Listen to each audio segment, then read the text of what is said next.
while we wait for Gobshite, we'll just start anyway. Okay, mate, no problem. I don't know what we want to talk about, but we talk about him if you want.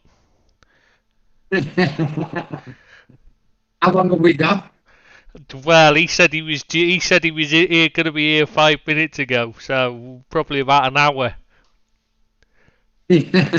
Oh, he's typing. Oh, he's typing. Oh, for God's sake. Every time. Just click on general.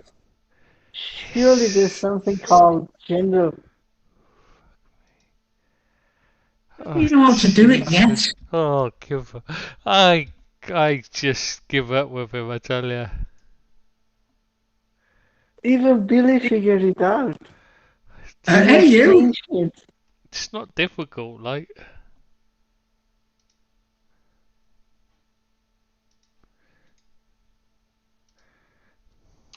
Why does he need an invite? Because he's an imbecile. Alright, Albert. How are you, mate? We were just saying how nice it is to work with you. That's it. Fucking idiot. Every single time. Send us an invite. Listen. Billy's 85 years old and he can still get in here alright. It's a small price to pay for genius, so shut the fuck up. How you doing, guys? I don't know. We don't have any geniuses on here apart from me. We've been going 10 minutes, by the way. No one can get on a fucking Discord. It's like 2021, and nobody can get on Discord. No, only you can't get on. How we doing, guys? Fine, thanks, Sabbath. Yeah, all good here. How's retirement treating you, Billy? What treating me? Retirement. There, that makes it. This is a bad connection today, man. I think it's because Deeps is in, so it's confusing it. You know, the extra distances between us all. Oh, Deeps is here. Yeah. Deeps, how are you, mate? Deeps? Yeah, hello. Oh, he's alive. I'm awake. You sounded skeptical when I said hello. The excitement it's got to him. Oh, yeah. Your loins will never be the same, Deeps. Well, we've been waiting for 4 hours for you to turn up, remember? Why are you such a bitch? I'm 7 minutes. You've been playing around with the connection. I haven't had to do anything apart from Billy didn't have his headphones plugged in. I ask myself why you're single all the time, and then every Wednesday, then I realise when we get on the podcast, it's the answer. It's because I turn you down every time. That's why. Oh, mate, you should be so lucky. That's not luck. Trust me, that is not luck. Billy, Chris, you ready? Yeah. We've already been waiting for you. All right. All right, guys, give me a countdown. 3. We're live, Pat. Yeah, we're live. We've been live an hour. I told you. Yeah. Oh, cool. Yeah. Oh well. No worries. All right, I'm going. I'm starting. Wait. Salutations, one and all, to another See You Next Thursday podcast. You are recording this, right? No, it's live, so yeah, it's automatically recorded. Gotcha. All right, salutations, one and all, to another See You Next Thursday podcast. I hope all of you listening have had a terrific week and are ready for a heady analysis of last week's Premiership football action.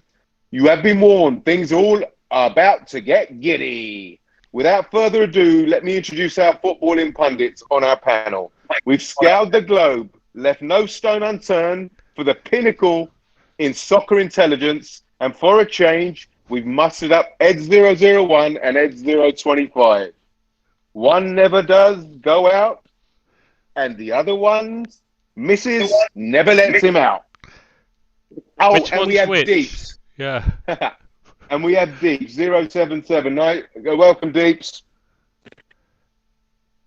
Oh, Hello, everyone. All right. While we're on the subject of a panel, we thought it may be a good idea to have posters from the Football Rumours site to join us on podcast.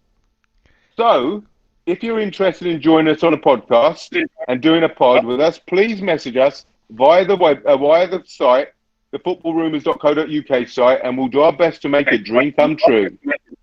If you're listening, Harry, this is your chance at redemption, young please, man. God, not. Please, God, no. So as I say, let me repeat: if you want to have a chance to do a pod with us, I wouldn't know. I don't know why you would, but as I said, message us on the liverpoolrumours.co.uk website, and we'll get back to you in due course. All right, lads, how are we this week? Question on YouTube. What's that, mate? Or just drop a question on YouTube. I have no idea. I just heard YouTube. It's something about a question on YouTube. I don't know, Deeks. I don't know the answer. I'm sorry. It's too technical for him. You Get on with mentioned the game. YouTube. He won't have a clue. So how are we, lads? I'm fine, thank you. We've already done this, and we were live then as well. Billy sounded really assured there. Wow. Oh, he's up for it now. He's been preparing. Look at that. He's had his shredded wheat and his Viagra. He's up for it. Look at him. I'd rather not if he's up for it. Everton are winning.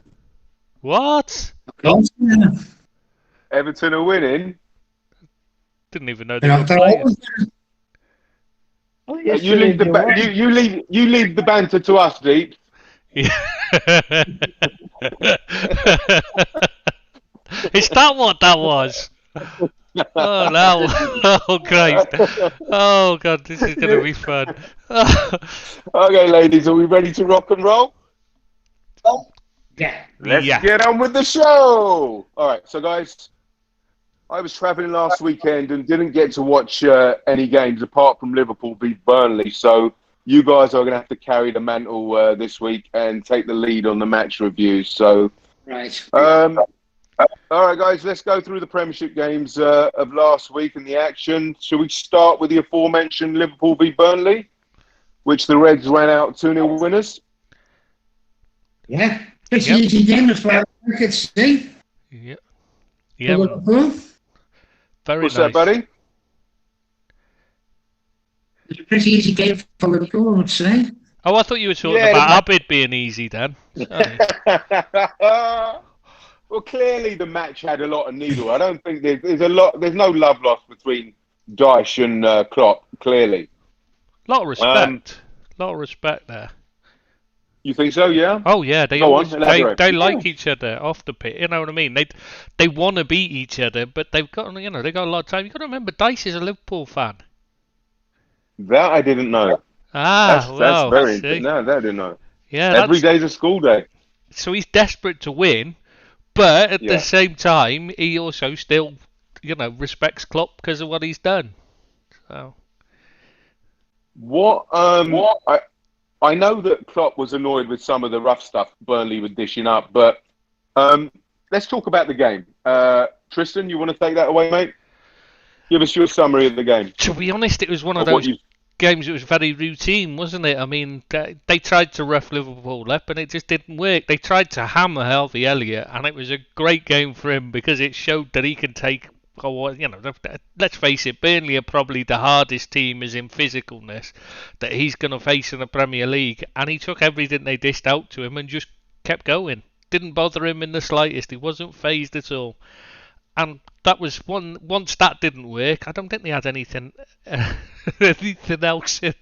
Every half hour is a school day for Treble Six, right? Somebody just said on YouTube. I think they know you well. Say that again. Somebody on YouTube just said every half hour is a school day for Treble Six, right? And I think he must be one of your mates. That's my wife. Yeah. Listen, it was the first 15 minutes. Burnley I thought they were excellent. They hurried, they hassled, they pressed high. They moved us about, and I thought they were very good. And they didn't. They had a chance or two as well. On a better day, they would have been one up. But I think they run out of that. I think we countered that after 15 or so minutes. So I like what you say. I hear what you're saying about it being a routine win, but it wasn't without a problem or two, especially the first quarter of the first half. I don't know. I think that was just more like it was more the surprise that they came out and pushed so high because they don't normally do that. They normally drop off, but they But they still did it. Yeah, but what I mean is, as soon as Liverpool got their head round what was doing, they took charge, and I mean the second half it was completely dominant until scored the second, and then it's like sat back a bit, lost a bit of focus at the back, which was the only chances they had in the second half. They wouldn't have had it, they hadn't had a shot in the entire second half until after Liverpool scored the second. So let's talk. I still want to talk about the rough stuff that they were dishing out, and we'll come to that in a bit because I was very interested to hear Klopp's comments after the game. But let's talk about the game. It was excuse me. Who scored the first goal? I forgot who scored the first goal now. Jota, yeah, with the header. Yes. He's very. Yeah, talk to me about those two because they are. I don't think Jota's best position is in the middle, but he scores goals for fun. His movement is absolutely clinical, and his headed goals are like he's got insane amount of headed goals for us already. Fox in the box, isn't he? Like he's outside the box. Some of his passing and his touch is heavy, and you're just like, oh God, why have we got this lad playing up front? He's awful. And then you get him in the box, and it's a totally different animal. He's deadly. He really is. And what do you feel his best position is? He's a centre forward, isn't he? Definitely. I think he does the best job than what Firmino does for Liverpool. He's more effective than what Firmino does. You would say that, Bill. I knew that was coming. Yeah. Probably would say that, yeah. But you just don't like Bobby, that's... better. I think you... Well, I read a reply on the site saying Billy needs to get his eye checked like Klopp. But to the contrary, Klopp got his eye surgery. Now his eyesight should be perfect, and he stopped playing Firmino from the start. So who's right? Who is right? Hang on, he hasn't stopped playing Firmino from the start. Firmino was away with Brazil in the Copa America and came back late, so he didn't have a pre-season. That's why he's not been playing. Don't bring up facts. It is a story that's a narrative. Sorry to ruin. Now, but it's facts. It's facts, Deeps. Yeah, you're not allowed facts. It's no fun. Oh God. Okay, so I thought let's talk about. I mean, obviously, Mane got the second goal. Salah's goal was disallowed after a beautiful pass, switch pass from Harvey. Good finish. It was a good finish. You're right, but that you expect that from Salah, right, Deeps? Yeah, it's just everyday routine. Absolutely, he made it look easy. And so let's talk about some of the players of the match. I actually thought, for me, Hendo and Matip and Trent were marvellous. Especially Hendo, I thought, after coming back from so long out, and he playing in a different position. He was playing as a 6 because there was no Fabinho. And I think that it's not his natural position because he prefers to be marauding as an 8. But it was such a composed, classy performance. I was seriously impressed. And I think maybe in a year or two, I think that's going to be his natural position as well. Maybe. You still think he's going to be there in a year or two? What's that, buddy? Do you think he's still going to be there in a year or two? I really do. I think he offers so much. I think he'll be a big player in a year or two. I think he's a very good player. But, I think in a year or two, they'll look to replace him myself. Maybe you're right in at number 8, but I think it's easy to draw parallels with the Gerrard situation. that he went to that kind of quarterback role just before, just ahead of the front four. But I think that he's a better player in that number 6 than Gerrard was. And I think he has the qualities and the attributes. I'm not saying he'll be a Fabinho, but I think that will be his natural position. I think they'll accommodate him. Injuries permitting, they'll accommodate him in that team because he brings so much more than just being a footballer. Oh, yeah, he brings energy, and he's a very good player. And I thought he was probably the tour's best player on Saturday. Yeah, I could. But Billy, you say about energy, right? When he's not the number 8, maybe he doesn't bring that energy. Maybe he brings that assuredness and that composure, and it not so much running around. You know, do you get what I'm saying? It's that it's a different role he'll play. Yeah. I think he's got the footballing IQ to do it more than Gerrard. Gerrard was fabulous at a number 8. He was unstoppable, unplayable at times. But when he went back to that number 6, he wasn't as good. And that's understandable. But I think Hendo has the qualities to be a very good 6.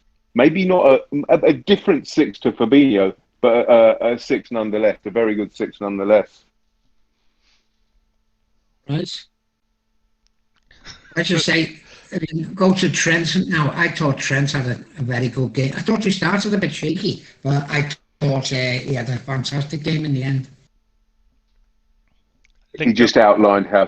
Go on, Tristan. I was just going to say, linked up really well with Elliott and Salah as usual. But I mean, the two of them linked up really well with Elliott as well. They looked like like they knew each other's games well. Yeah, I like that. Yeah, I noticed that. I thought that would be a bit of a confusing triumvirate, that one. You know, the Salah, because Salah and Trent know each other's games so well. I was fearing that Elliott would confuse the issue, but on the contrary. Tristan, talk to us about Elliott, because I know you're chomping at the bit. So I just think he's a fantastic young talent, and I think we're very lucky to have him, and he's going to be a star for us, fingers crossed. Obviously, he's got to keep working as hard as he is, but he's got all the talent there to be a star. Do I hate the comparisons with people like Foden, because you just can't compare them. They're totally different players. He's got a wand of a left foot and that, but you know, he's a different type of player. He's more of a playmaker. So I think he'll end up playing in the centre, you know, probably more of a false 9 type role or a number 10, you know. The Bobby role? Yeah, basically, that's what I think his future is. That's where he'd be at his best. That left foot of his is beautiful.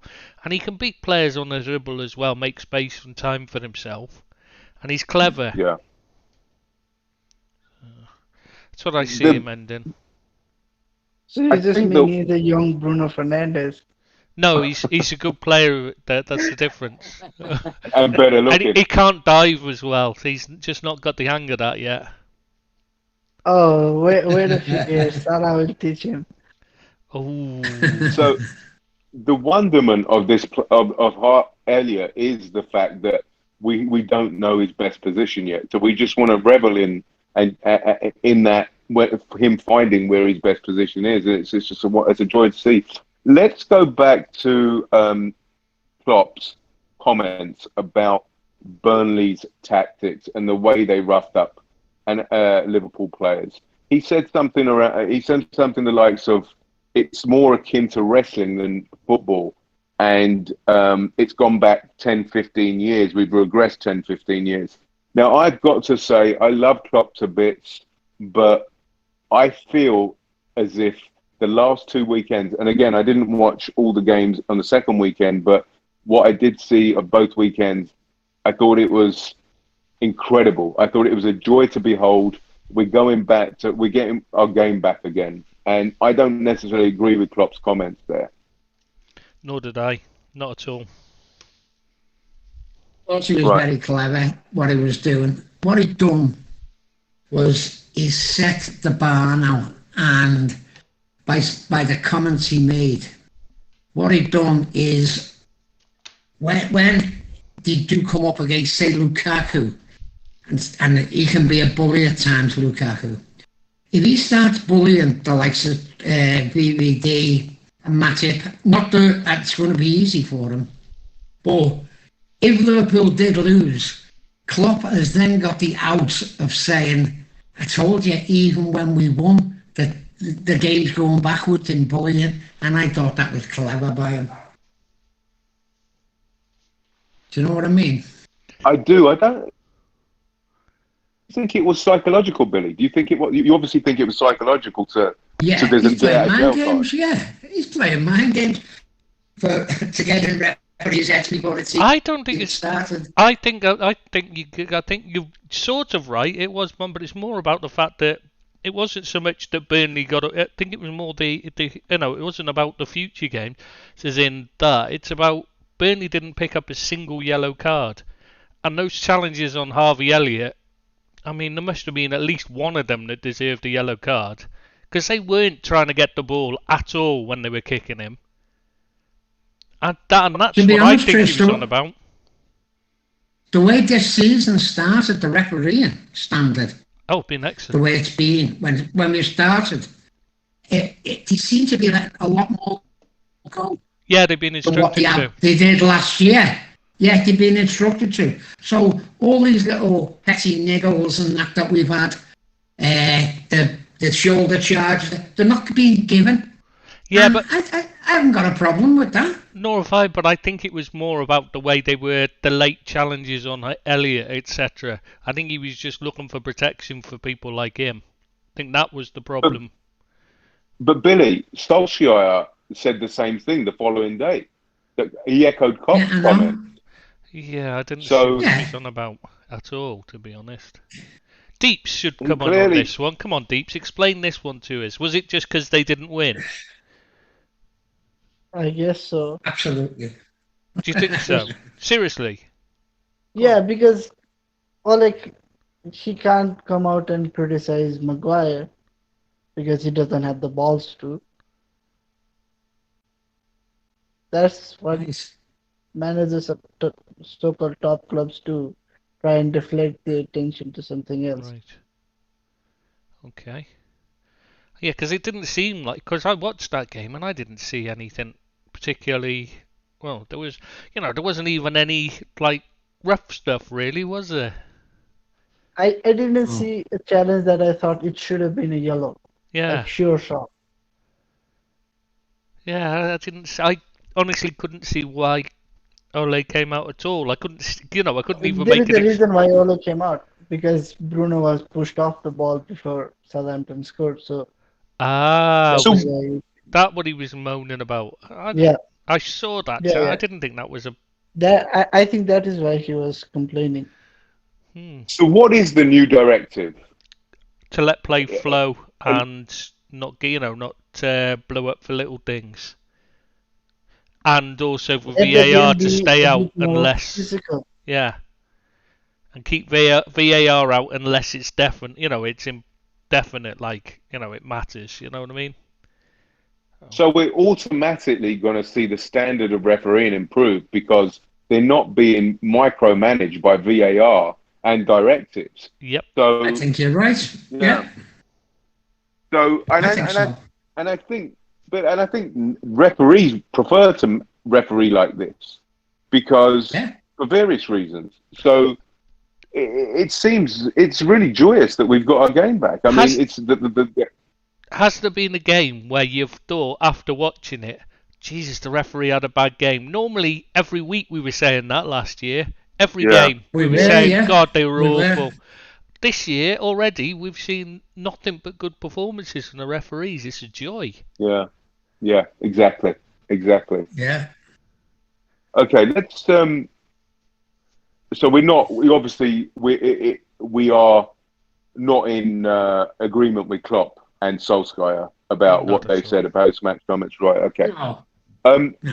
Tristan, just talk to me about Tsimikas, because is he a capable understudy for Robertson from what you've seen first two games? Definitely, especially in that game against Burnley, he was excellent. And I'm sure Billy will be able to tell us who is 20 other left backs better than Robertson is before we go any further. I think we should hear this now. We've been waiting for this for weeks. Come on, Bill. He's right up there. He's a really good player. No, I mean, the 20 better than Robertson. This is what we need to hear, mate. We've been waiting for this. Everybody on the site has been looking forward to this moment. I know, but what you got to remember, it's gone to 22 now. Has it? Just give us 10, mate. Just give us 10. If you could even give us 5, I'd be surprised. And Cuckoo's jumped up to number 20. Has he? Number 21, yeah. Has he? Simicast is now at 22, which puts Robbo down to 23. Right, of course he is. Oh, God. But who is number 1? Who's number 1? Yeah. Oh, that's obvious. Luca Dean. Apart from Luca Dean, who's number 2? Who's number 2, Billy? Oh, the Chelsea lad. He's number 2. Which Chelsea lad? Surely you don't mean Alonso. No. He's not even a left back. Oh, no, sorry. Yeah. Reece James. Sorry, I'm getting mixed up. Yeah, Reece James, I was saying, but he's a right back. Yeah, I know. I just said to you. I got him wrong. I'll get me list out for next week. Give you the 22. Just Google it now. I don't need to Google it. If you want, Billy, I can just throw out some random names for you. Can I have Luke Shaw? Can I have Luke Shaw? Yeah, Alfonso Yeah, Davies. that's a good shout, Billy. Luke's good. There's a guy called Evian in France. He's pretty good left back. There's loads of them, mate. The tenner penny. Oh, God. Left backs. I can't believe it. Luca Dean and bloody Luke Shaw. Oh, he's number 1. Oh, I think we're all agreed he's number 1. I don't think anybody, I don't think even an Everton manager would agree with you with that one. In fact, I'm not even sure Luca Dean would agree with you on that one.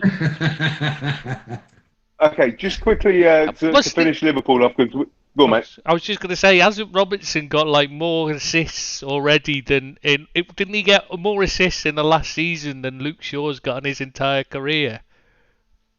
Yeah. No idea.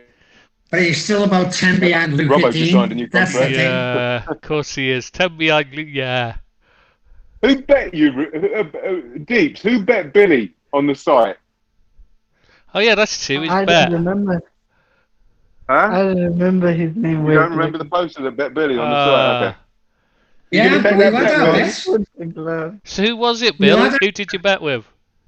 I can't remember now. I took the bet. Oh, you took it? The bet. I took the bet, yeah. The So- DCL Oh, brilliant, mate. will score less than Jota.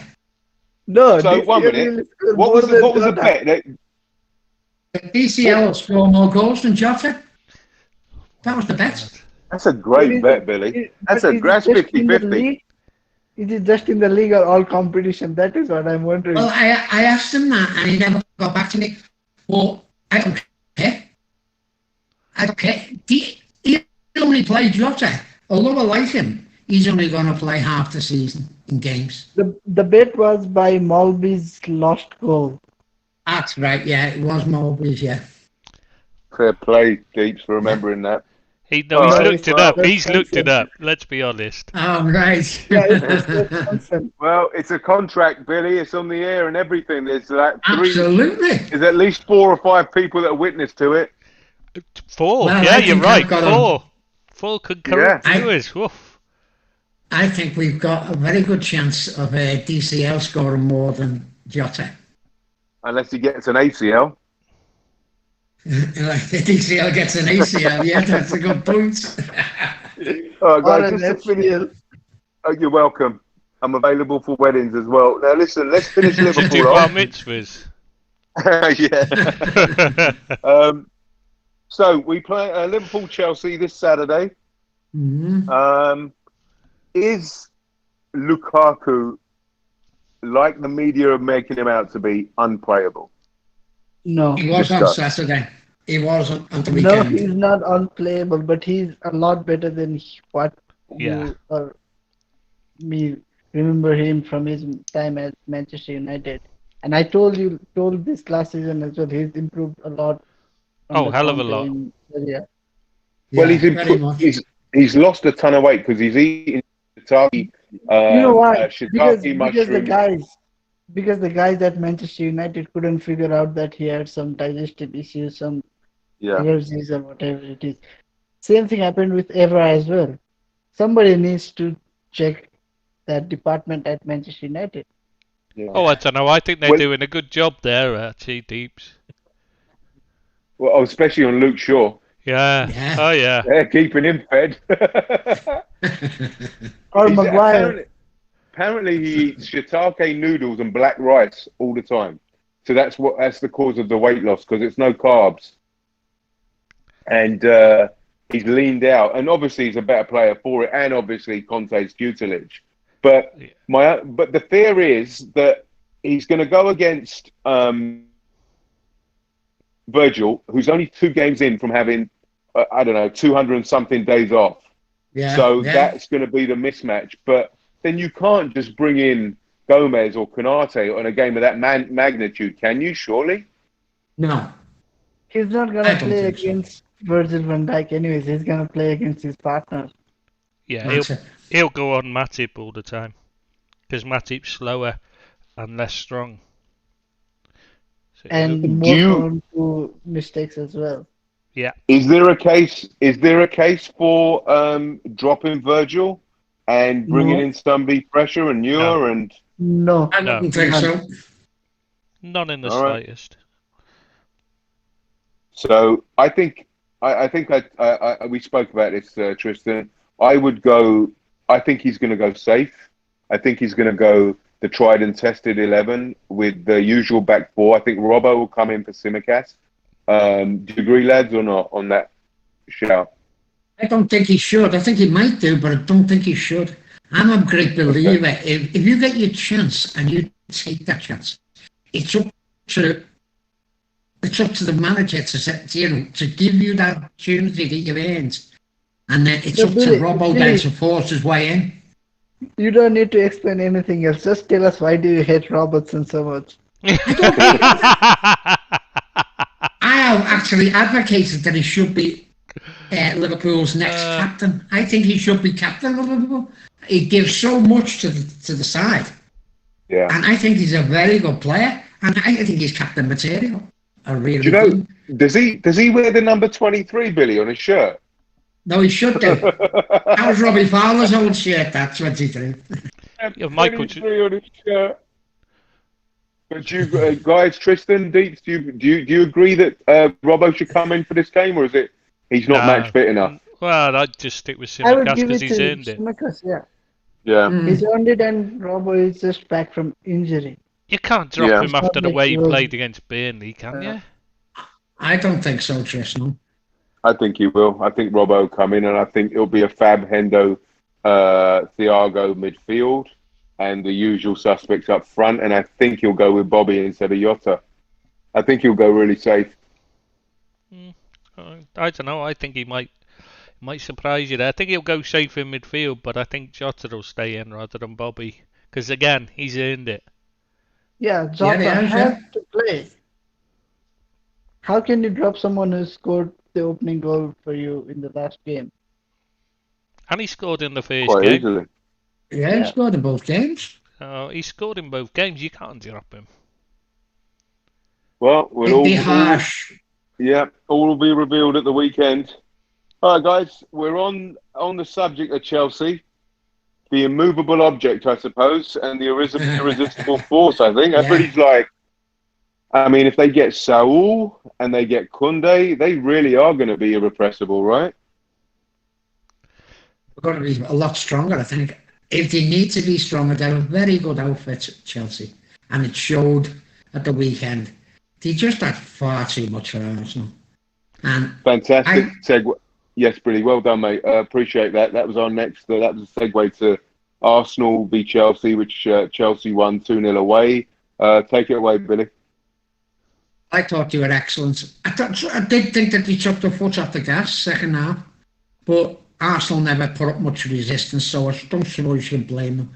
But I thought Lukaku was fantastic. I thought he gave them real problems. He's just so powerful, isn't he? So powerful, turns well, and he's unstoppable at times. He certainly was at the weekend. The only problem is how much of that was that Chelsea were good, and how much of that was Arsenal are crap. That's the thing. They've got a manager who's absolutely clueless and inept. I mean, he's an absolutely useless manager. How he's still in the job, God alone knows. Because I have no idea how they didn't sack him in the summer, and instead backed him with more money, even though he's wasted it on Brighton's third best defender. What was that all about when they already had a better one at the club and they said they sacked him off on loan instead? I mean, yeah, it's madness. And then when they're at Brighton, why didn't they buy Bissouma? He wanted to go to Arsenal. I mean, why he want to go to Arsenal is beyond me, like. But you've seen how good a player that lad is. We're gonna talk about him later. Pepe's his boy, right? Talk about him later. Bissouma. Yeah, we'll talk about him. But if you're Arsenal, that just shows how bad your manager is when he doesn't, when he's not trying to sign Bissouma as in for the Arsenal team. That's what they needed. Is that Arteta or is it Edu that's making them decisions, Chris? I don't know, I'll be honest with you. Arteta's making the transfer decisions. Oh, is he? Is Partey fit, or has he just been a bad signing? He's injured. Yeah, he's been injured. He got injured in the preseason friendly against Chelsea, I think. Yeah, it was Chelsea, wasn't it? I was thinking, wasn't it Chelsea, but I wasn't sure. I think it was Chelsea. I'm pretty sure. Yeah, I do as well. I think you're right there. I think it was Chelsea that he got injured again. But yeah, someone tried to explain to me why is there a preseason friendly between Chelsea and Arsenal, Chelsea and Tottenham. Yeah, it's madness, isn't it? Because they're grudge matches. A week before the season starts. Yeah. Yeah, if it's at the beginning of the pre-season, that's a different, when they're away on their jolly boy outings, that's one thing, but not when you're at home and you're preparing for the season to kick off. Nah, you don't want to be playing grudge matches. No. What? Sorry, Billy, go on, mate. I was just saying, do we all agree how good Chelsea were? Defensively as well, I thought he was strong. They had too much for Arsenal. I know you can make the assumption that Arsenal weren't very good, but Chelsea just outplayed them all over the park in every position they outplayed. They're a class above Arsenal. But yes, they are very Arsenal much so. Look to me like a team that's going to struggle to avoid relegation if they don't sort their heads out. Yeah. And they've got a better players than that. So it can only be down to the manager. To be honest, Trish, I think it's not about Chelsea being a level above Arsenal. I think it's Arsenal being 3 levels below the top 4, top 6 teams now. Yeah, possibly. And I don't think their squad is that much worse than top 4, top 6 contenders. So figure it out. But Deeps, then they go out and spunk 100 million on White. What's his name? Ramsdale. And Odegaard. Why? None of those 3 players would be in anybody's top 10 list of attractive players or players that you'd want your team to sign. Would they get into any of the top 4? I very much doubt it. Any top 4 team will those players get in their squad. I don't think so. Well, Abid, if any of them were players that might just get into a top 4 team, then there would be a top 4 team after them. Yeah, they wouldn't have joined Arsenal, let's face it. Yeah, exactly. I mean, even the likes of Leicester didn't show any interest in those players. Let alone exactly. Yeah. Man City. So I just don't understand the signings.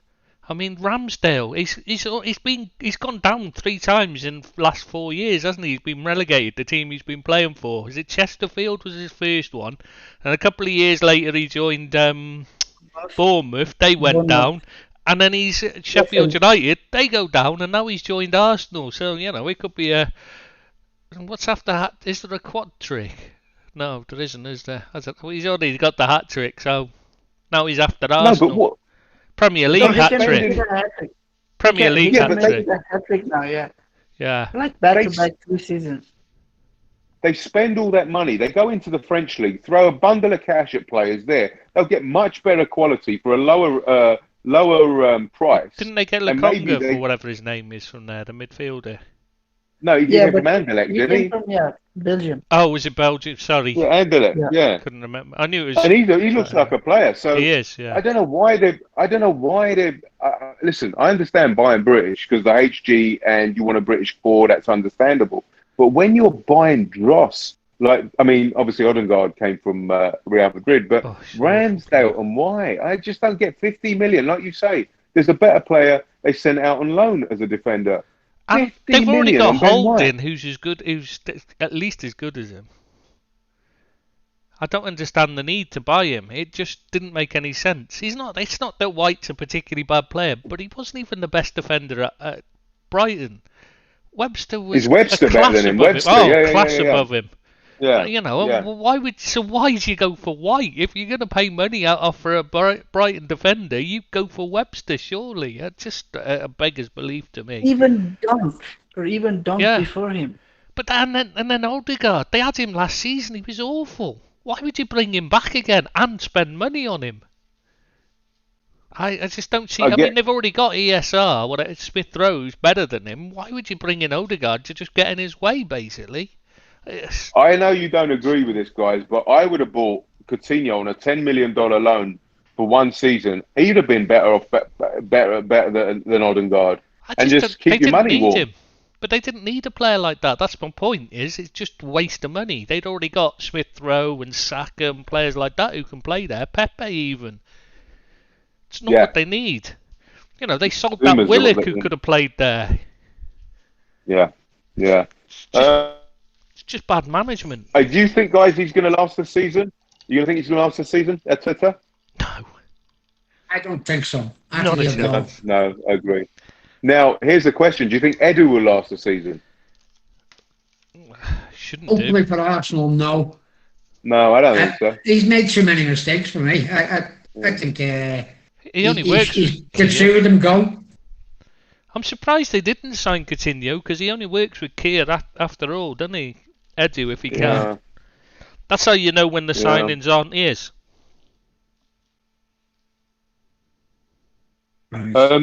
Guys, let's go back to Chelsea again.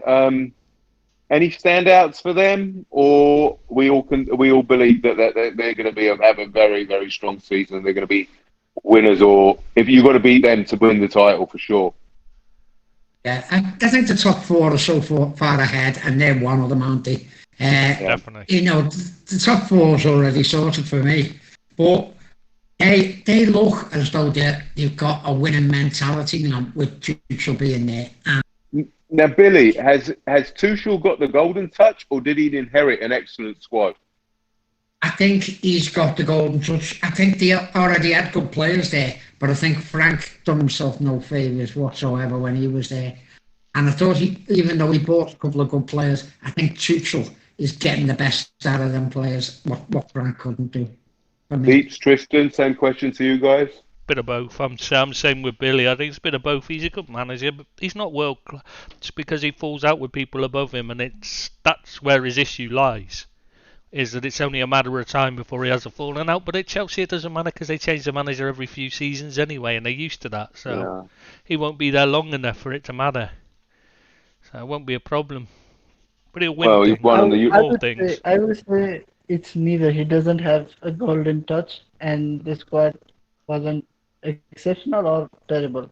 I think it's somewhere in the middle. But I would not have him as a elite level manager. He's just a level below for me personally. Well, if they add, you've got Ole Gunnar Solskjaer, and you're saying he's a level below. Solskjaer. I don't think he's including Solskjaer as elite. I don't think anybody's ever accused Ole Gunnar Solskjaer of being an elite level manager, Bill. Nobody. Billy, Not even his mother. Billy, Billy, that's a great question. Deeps, answer the question, mate. What question? Billy, ask the question, pal. I was asking if you don't think Tuchel is a very good manager, top manager. Do you think Ole Gunnar Solskjaer is for United? I think there are about 12 to 15 better managers in the Premier League itself. In the Premier League than Tuchel? No, Ole. Oh, right. Yeah, so that's a given. That's a given. Yeah, that's what I thought. Oh, you nearly shocked them. You should. And so the question was, do you believe that if you don't believe that Tuchel is an elite level manager, correct, Billy? I mean, Deeps? Yeah. What level is Ollie a more elite level than Tuchel or a lower level than him? Lower. Or Ole about the is same? much lower. Okay, gotcha. And with the advent of them signing Saul Niguez on loan and Koundé permanent, Just kill me they are already. going to be an absolute Kill powerhouse. me already. What's that, I buddy? can't. Just kill me already. I Oh, can't I'd have love that. Kante and Saul playing for Chelsea instead Oh. of Manchester United. That's killer, isn't it? I'm being honest. If you ask right now who are my favorite players, it's one and two, Kante and Saul. Mm. Both are playing for our rivals. We could have gone after them. It's horrible. Yeah, but then you've got a big hole. You've got a big Pogba-shaped hole deep. You can't just keep paying 300,000-400,000 a week to players, and it's just not possible. We could just get rid of Phil Jones, Fred, and Lingard and afford to pay 300K a week. That's not the issue. But it's about getting rid of those guys.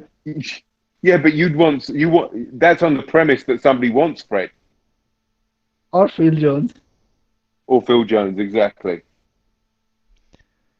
All right, guys. Let's move on to Villa versus Newcastle. Anybody watch that game? I did, yeah. I watched it. What do you think, Bill? I thought Villa were very effective. I don't think they were great. I thought they were very effective. I thought Newcastle had a very run-of-the-mill side, and they are not going to get anywhere near the top half. I don't think the manager's good enough, and I think the quality of players they've got is very poor. They'll try, but he's not up to managing in the Premiership for me. And I think Villa, I think that they look a decent outfit, and I think they've made some really good signings, and I can see them being very much a top half side. They've definitely taken a step forward, haven't they, Villa? Yeah, I'd say so, Chris. What do we think of Dean Smith? I like him.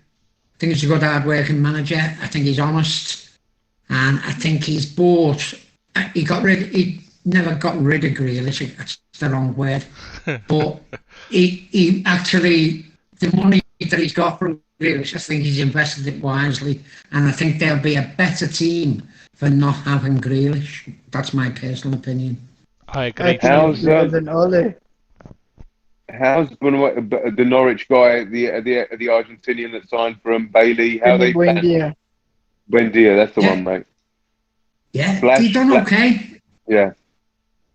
Oh, come on. This far we've gone in talking about this match and not mentioned Ings' goal. Yeah, that was a quality goal. Mings to Ings and a bicycle. Mings to Ings and a bicycle, yeah. That's great, Deeps, yeah. Deeps has been thinking Well of that done, all Deeps. week. Well done, mate. No, it's not The only reason joke. he stayed up is because he'd read that somewhere else. Yeah. And he wanted to get that in. Now, mate. Yeah. No, but Newcastle are going Good to night, struggle Deeps. if Wilson is going to miss one-on-one like that. Like, he's the But only Ings has person- been a great signing for them, hasn't he, already? You know, you can just see it in anywhere, doesn't he? Danny Ings, he's a quality player. Have Newcastle bought anyone I don't think they have they? Willock. Joe Willock. Willock. No, I Willock, mean, Willock, that's Willock, Willock. improved them. Because I don't think Willock really. I mean, he was on the bench most of last season. I know he kept scoring goals, but he was coming off the bench and doing it. So I'm not sure that he was like that good a signing for them and really improved them as a team. Mate, they're just waiting for that takeover. They're just treading water until they get taken over by the consortium, or isn't it, or whatever, whoever's buying them, because they're just a nothing club at the moment, and it's unfortunate because they've got such a. They're a sleeping giant. If you're ever going to coin if that phrase ever meant anything, it's for them. They really are a sleeping giant. Got a great fan base. They've got a really great fan base as But they're well. not exactly a win. No, they're not exactly a team known for winning things, though.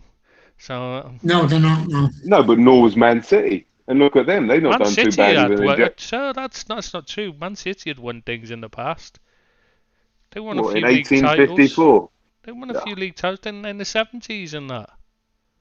Yeah, but that doesn't. What does your history? How does that But I'm formulate just saying, your Newcastle future? have what? What have they won in their entire history? Is it but- a Fairs Cup but it doesn't matter, and an does FA it? Cup? They're not exactly. So when you talk about sleeping giants, no, they're just a one city club. So they haven't got any. So they've got a big fan base because of all the Yeah, but people in they- the city support them. They're not really a sleeping giant as such because they've got nothing to wake up. They've never actually done it before. So Yeah, It's but already saying they they're have been. perennial underachievers. yeah, that's what they're doing now. They're doing exactly what they've always done. Yeah, but they can become a giant of a club when they had that cash injection. That's what I mean. I don't mean that they've had a glorious history or a tradition. Yeah, or but a anything, sleeping giant tends to refer to a team that's, really, it's how I look at it anyway. I look at it as they're a team that have had a past and have, lost their way. Like, say, Forest have won a couple of things. I mean, they're not got a huge fan base, so they're not a good example. I just can't think of anyone off the top of my head. Maybe Preston, when they were once the huge club, weren't they? The Invincibles, the original Invincibles, and that. So someone like them who've won things in the past, whereas Newcastle just never has a history of winning, so I don't see them as having been a giant Or to wake up. Everton. Oh, Everton, yeah, there's a great example. Everton are a sleeping giant. Yeah, that's exactly what I was thinking. Yeah. My impression of a sleeping giant is clearly different to yours, but Yeah. Everton. All right, guys, let's move on to Crystal Palace versus Brentford. Anybody watch that game? I didn't No. see it. I seen the highlights. I did watch bits of it, but it wasn't one you'd really want to watch. Is it? The two of them were just, they had their first away game in the Premiership. They'd done okay. They really fought hard, and that's what they've got to do. Brentford. It was all It wasn't four, the greatest game. it was all foreplay and no thrust. Is that what you're trying to say, Billy? Yeah, that was very much so. Yeah, very much so. Tristan, you're Crystal Palace under what's his face, Patrick Vieira. What a mistake that is. That is an awful choice. I don't understand I'd agree that. with you there, Tris. He's terrible, and that's an Arteta kind of mistake. Do you guys think he's gonna make it past Christmas? No. Vieira. So who do you replace him with? Well, that's not a Anyone. question for Tristan, is it? Really? That's something that Chris I mean, Wilder you can't. should have been the choice anyway. That was the first thing that popped Would have into my certainly head. been a better choice. I just can't understand why they didn't go for him. He's the outstanding available, the available man. And the thing that would worry me if I was Steve Parish is that he might get snapped up by someone else before you can sack Vieira. But he's not. Is he clearly the outstanding choice? There's people on the continent that could have a shout of the job for the job, but we don't know about. Could you throw a name, Abbott? No, I couldn't. No. No, exactly. And at Palace, they haven't got the players for the. So they've got the right players for the Chris Wilder. Yeah, they've gone through the And they're continental not- approach with De Boer, and they didn't They're really not work, an did it? attractive option. They're not an attractive option for the likes Yeah.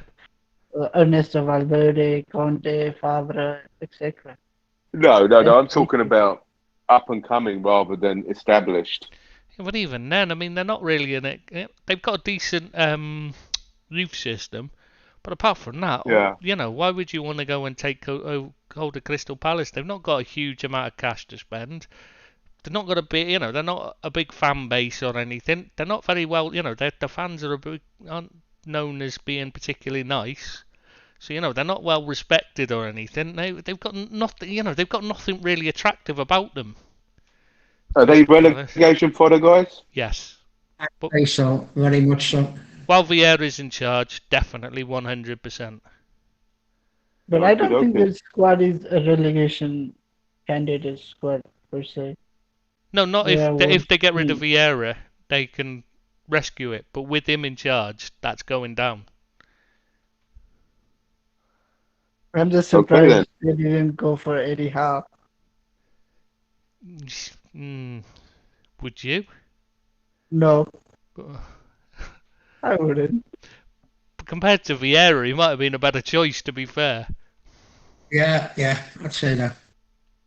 All right, let's wait and see on that one, guys. Next up, Leeds United 2, Everton 2. Billy, the floor is yours, my friend. Take it away. It was a very good game. I was pleasantly surprised the way Everton approached the game. They went in front twice, and I thought they possibly just deserved to win it.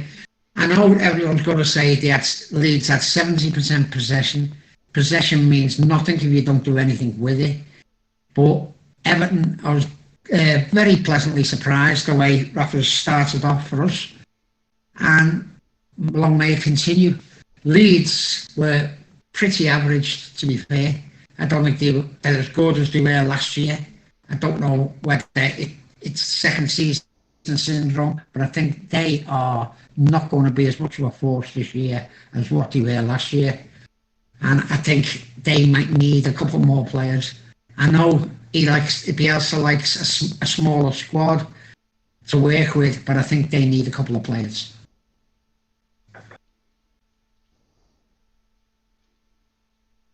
Leeds do have a few good young players coming up, I think. Yeah. Maybe they can find Geller a and place all there. that. Yeah, Gellert, there's a Greenwood. Yeah, there is. Yeah, that's true. Like 3 years ago, there was no Greenwood, and now there's a Greenwood almost in every club. I think you might be Yeah. exaggerating slightly. There's two. There's two. God. Oh, talk about hyperbole. God. What? It's getting overexcited.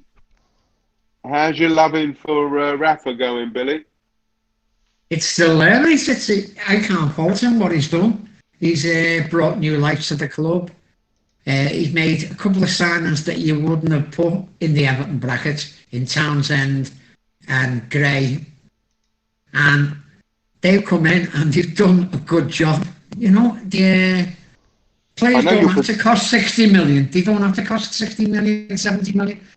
If you get the right player to do the right job for you, it doesn't matter how much he costs, does it? What's been the most dramatic change? Is it that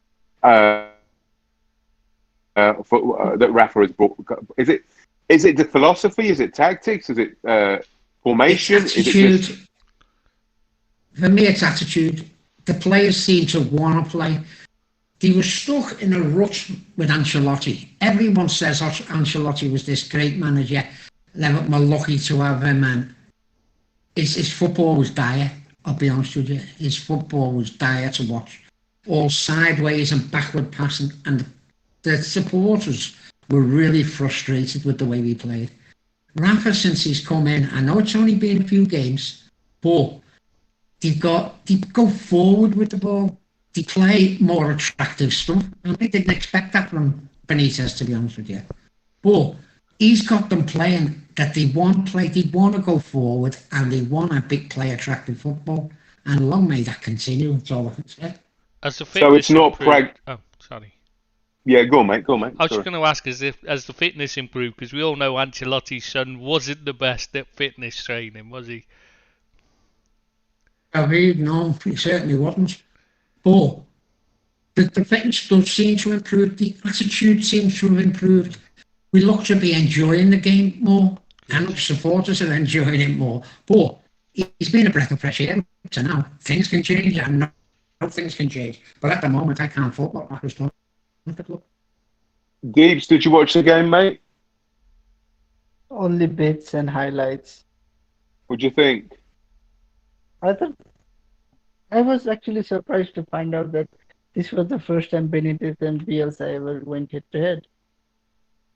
Oh, that's And interesting. I didn't know that. yeah, first time in like they're both seasoned managers now, been in the game for 20 odd years both, and first time. Can you imagine those two having dinner together? They wouldn't need a thing. Everything would be used as setting out formations Yeah. on the table, wouldn't it? Salt and pepper pot, exactly. Yeah, this Oh. bacon here, this is the black line, right? You see, that'd be what it. That's all it means, wouldn't it? Hilarious. All right, guys. All right, let's move on to Manchester City versus Norwich City. A 5-0 scoreline for the Manchester City. Who watched that game? It was Nobody. on, In but I got highlights. bored. I got bored, to be honest. Watching Man City Yeah, just you s- isn't fun for me. I find them really Why? tedious. Why? Because they, Why? what Billy And was they've talking added about with Grealish. Ancelotti, that's what they do. And And they Norwich decided weren't a this to challenge. make sure you don't like it, like watching them anymore. So, what? What's that, Deep? Say it again. Watching Man City isn't Chris's favorite thing to do anyways, and now they've just added Grealish. Yeah, Oh, right, that okay, doesn't yeah, help. yeah, Yeah, yeah. but I just don't really like Pep Guardiola's football. I don't find it as everyone goes on about it being the greatest ever. Now, when he first started, it was brilliant because he did Cruyff football. He played Cruyffian football, and it was brilliant. But since then, he's just got. It's just not good to watch. It's the same thing. It's just literally they're just repeating little patterns in the same repeated things that they do in the rondos all the time. That's all they're doing. And Norwich win it, and Yeah. also it doesn't help that it was just Norwich are just crap. You know, they Yeah, but- didn't even challenge or try to challenge. They just Yeah, but rolled over. Pep's remit isn't to please you; it's to win football matches and No, I titles. fully understand that, but that doesn't mean I have to sit and watch it when it's boring. But what's so boring about it? You don't think it's just laborious, repetitive? Yeah, What's so? I don't know. I mean, it's one of those things. It just really, it's too much passing for passing's sake a lot of the time. And I know he says he doesn't do that. He's always said, he often comes out and says he doesn't do tiki taka and all that. And he didn't at Barcelona. I would agree with that, and that's why they won the Champions League. But now he does. It's far too much It's passing. formulaic. Yeah, You say it's formulaic. very much so. Do you think if he got Kane, it'd make a difference to the way they play? Not a lot. I think it might do, I think if they played with an out-and-out striker instead of That's what's tiki-taki missing. passing, it might actually change. Oh, I think they'd be much better if they had an actual striker up there. They had Lewandowski, Yeah. for instance, which is who they should have. Forget Harry Kane; he's no good for their system. Lewandowski's the perfect answer. It's a short-term answer. They'd win the Champions League if they go and get him. That's what they're The missing. caveat- Is a striker, so they actually play to this. They actually play to, rather than just faff around. You know what I mean? It's hard to explain. yeah. It just doesn't. I just don't find them exciting to watch. And unlike Well- Kane, we know that Lewandowski can work under Pep Yeah. in the system. Yeah, and he's a brilliant player, Lewandowski. I'd love to see him playing in the Premier League. As we record, Kane has come out and said today he's not moving to City this season. He's going to be at Spurs for the rest of the year. So I don't know. I don't know if that's a good move on Kane's part, because I think another year he's not going to be so attractive to clubs. I just think he's going to have to be he's going to be a one club man now because of this decision. I don't think he Or had he a could choice, just did run he? his contract down. He can What just run do you his mean by that, contract down. Tristan? Mate, what do you Because mean he by that? signed a big that's long interesting. contract, and Levy Yeah, wasn't but- letting him go. Yeah, but if he goes on, I'm not saying advocating going on strike. If he does a Coutinho or whatever, he doesn't play. He starts saying he's got a bad back, or he just Well, he he's already. just What doesn't do you think turn he up. hasn't been playing? It's pretty much Yeah, what but he then did before the season started, and it's the club he supports, so it's not the same as Coutinho, who obviously didn't give a toss about right, Liverpool. You know what I mean? No matter right, whatever all right, this right, right. crap is, Kia's coming out with about him loving Liverpool, bollocks. You're just looking for another payday, mate. Let's be honest. Yeah. So by Yeah. him staying, lads, I'm 100%. Am I right in saying that there's been an up in wages, there's been a modification of the contract, No, etc.? Because Levy just said he's not selling him for less than whatever the amount he's set, and City have said, well, we're not paying that much. So Kane said, well, said, I'm not going to go on strike because this is the club I love, and I don't want to be, I don't want to be hounded by the fans. You know what I mean? They'd already so he's turned on him, so this is his, it's his home city, his home team fans, and that he doesn't want to have them off on his back, does he? He so wants you're telling me they've not lumped him another 50 grand a week or anything, or upped his wages? It I would have don't been think What, so. Levy? Levy won't do that. He's already the highest paid player they've got, highest paid player they've had in their history, and he's got a massively long contract. He's not going to up it. He's just basically said you're not going unless they they match the bid. Now. What do City do now? Do they go in for another striker, or do they Well, just keep their powder dry? isn't that why Lewandowski said he wanted to go? And What 11? I didn't think that was isn't a go. Cristiano Is that a Ronaldo? go? Isn't Cristiano Ronaldo on the Oh market yeah, and as well? Ronaldo said as well he wants to join City, hasn't he? That's a really interesting situation that's occurring there. I mean, do you guys think that they'll sign somebody before next week? I think they will, yeah. I Who think do you they think, will. Billy? Guys, give us a name. I don't Really, know. give me a name. I'm with Chris. I think Lewandowski would be a great sign for. I think CR7 is more likely. Yeah, I think Yeah, yeah, yeah. Although Yeah, I would perhaps go for Dusan Vlahovic, who is again looking a bit unlikely for them. Isn't he just signed a new contract for Fiorentina? No, I think it's Milinkovic, right? That signed the new contract. No, I think the guy, the Viola, right? Fiorentina, the guy, not Serbian, is it Serbian or Yeah, is he that Vlahovic. good? I think so. Okay. much about him. So you guys, you think that it's either going to be Cristiano Ronaldo? Tristan, you think have they got enough time to do Lewandowski though? That's a massive, massive transfer that was very intricate. And well, if he hadn't come out and said, I want a new challenge all of a sudden, which does seem a bit dodgy that all of a sudden the Harry Kane move falls through and he's come out and said, oh, I want a new challenge. He's clearly been tapped up and he's wanting to move there. Whether they'll pay him or agree to sell him is a different matter. So, Cristiano Ronaldo then coming out and saying he wants to move, it tends to... They've thrown everything in, but I think Ronaldo will end up at PSG personally. Yeah. Ronaldo, This season or next season? This one probably. It's hard to say because obviously there's not much time left, but I think that's the thing because Mbappe will go off to Real Madrid now, won't he? Yeah, possibly. They've offered him 137 million euro, or I think it is, and they said that's less than we paid for him. Yeah, but he only has 1 year left on his deal. Yeah, his contract's nearly up. And he's going Real to leave. Madrid He's going to can leave. wait 5 months, and then they can have him signed up for a pre-contract agreement in January.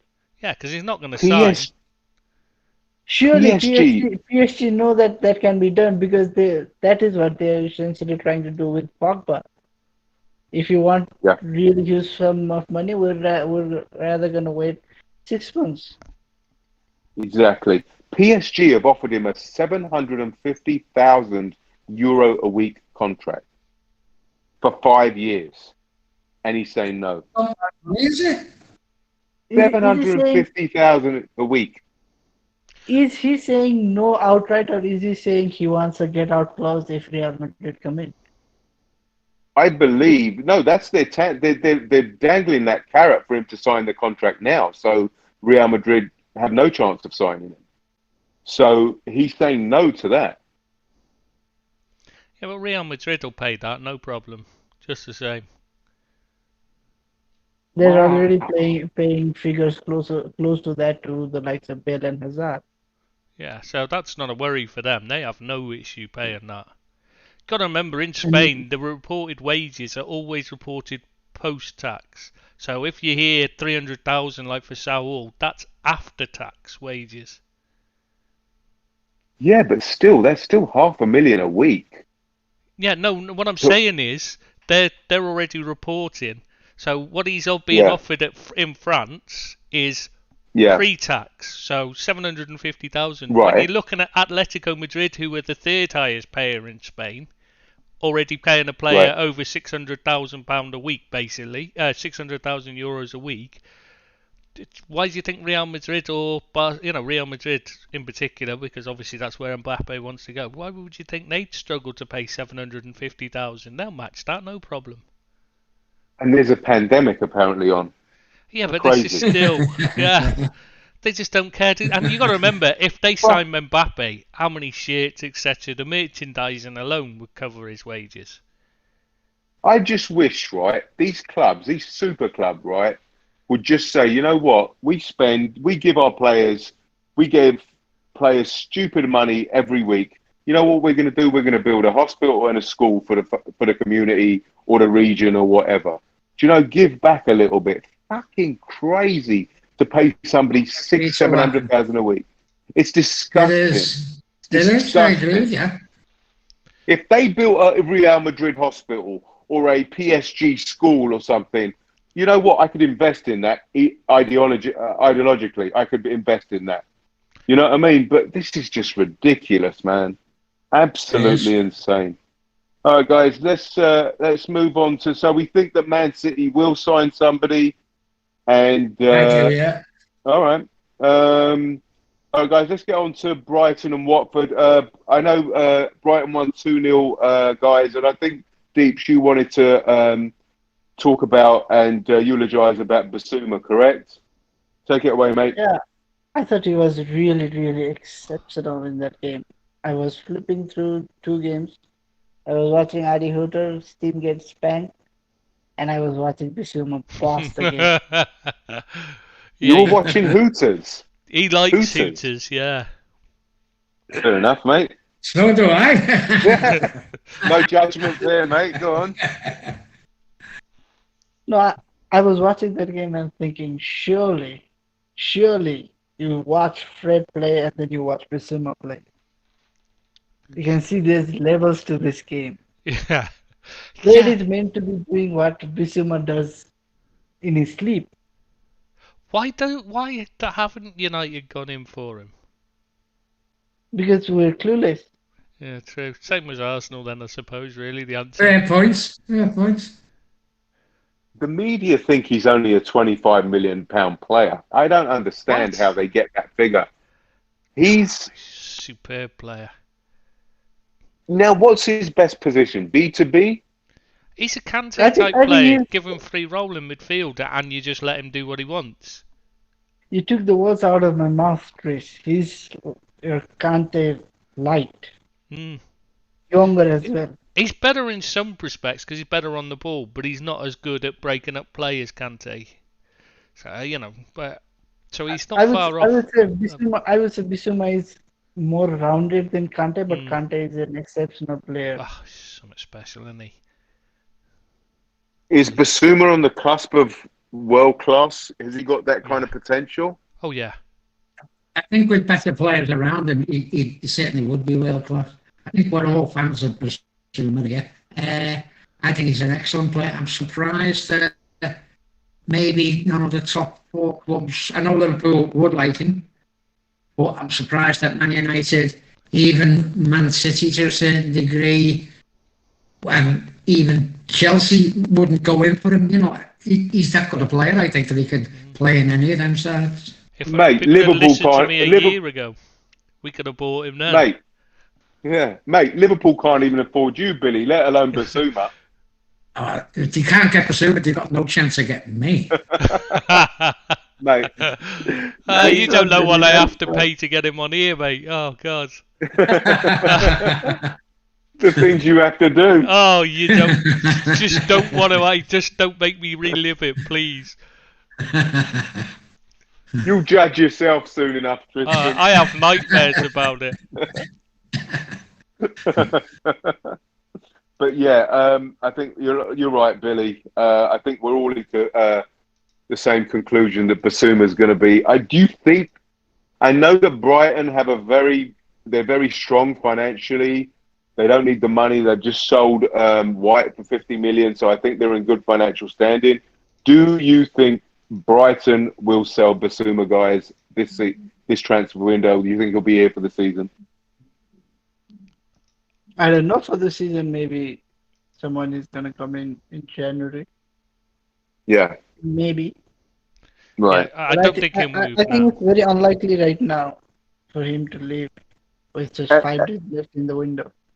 Gotcha. And let's just eulogize a little bit about Potter, because I think he deserves some plaudits for the job he's doing. Oh yeah, Yeah. I think he's brilliant. Yeah. I think he's done a great job. I wanted him at Everton. And You know Arsenal that- should have gone for him rather than Arteta. I said that as that, Yeah. Yeah. that Yeah. would have been a great job. Yeah. Yeah. Yeah. He's a Even very, Tottenham- very good manager. Arsenal Even scored Tottenham- 4 tonight, haven't they? Yeah. Yeah, just What, Arteta's obviously turned the corner now because they've scored 4 in the Carabao Cup. Who against? West Brom. West Brom. Yeah. Fair play. Oh, Who scored? Southampton scored 7. so yeah, I was going to say Southampton are 7-0 up. So Who against? Newport. Newport. Yeah. Yeah. Who scored for Arsenal? Don't tell me Aubameyang. White, Odegaard, and No, I think Ramsdale. Aubameyang's one of them. Aubameyang scored 2, Pepe and scored 1, and Saka, Saka yeah. scored 1. Fair play. Fair play. Guys, let's move on to anything to be said about Watford. Not much is They're there? There's gonna not much to sack say the about them. Okay. They Did were Ismail outclassed. Sarr play? Yeah, he played in second half. He played as a wing back, and they looked a bit better in the second half. To be fair, Yeah. after the changes, but they're still there. They were. That was a one-sided game. I think you've got to say that Brighton were a much better side than Watford and fully deserved to win. A cut above, yeah. All right, guys, let's move on to Southampton 1, Manchester United 1. Deeps, I think this is all you, mate. Go for it. I don't think I'm allowed to say that much on YouTube, mate. Ah. Hang on, let me change it to. Let me change the setting to adults only. No. I thought we were very awful. Southampton, although they're not a great team, played as a team, as a cohesive unit. And if it's a team against a group of individuals, it's always going to be difficult. Yeah. I mean, who had the lion's share of the chances? Who were the better team? How did Man United counter what Southampton had to throw at them? I didn't watch the game, so I can't make a judgment. We only had a 5-minute spell here, a 5-minute spell there, when we looked like a team that was far and away better than Southampton, who are, frankly speaking, a bottom-half team right now. So, Was it your I best would say- team? not really. Who I wasn't wouldn't think playing? Varane wasn't playing. Right. Sancho wasn't playing. McTominay wasn't playing. Injured or just rested Obviously. or on the bench? McTominay was said to be carrying a slight injury, so he was on the bench. He came on in the second half. You mean he was There carrying was no- Fred, did you say? Oh, okay. No. No, Fred was very poor. I Yeah. thought he was very poor. And we're missing Cavani, we're missing Rashford. The thing is, he isn't So poor. all He's I- very all I rich come because up of with- United. Yeah. All I can come up with multiple excuses. I was missing this guy, that. We should have beat them. Southampton. No, but don't- Southampton are no not a slouches, good, mate. I don't know. They're not being a good side. They didn't look good last week, and But I don't know. to They've be honest, struggled. Southampton could have won. Southampton could have won that game. Armstrong did miss a good chance That's true. right at the end. But you'd say if United were anything like on form, it'd be a walkover.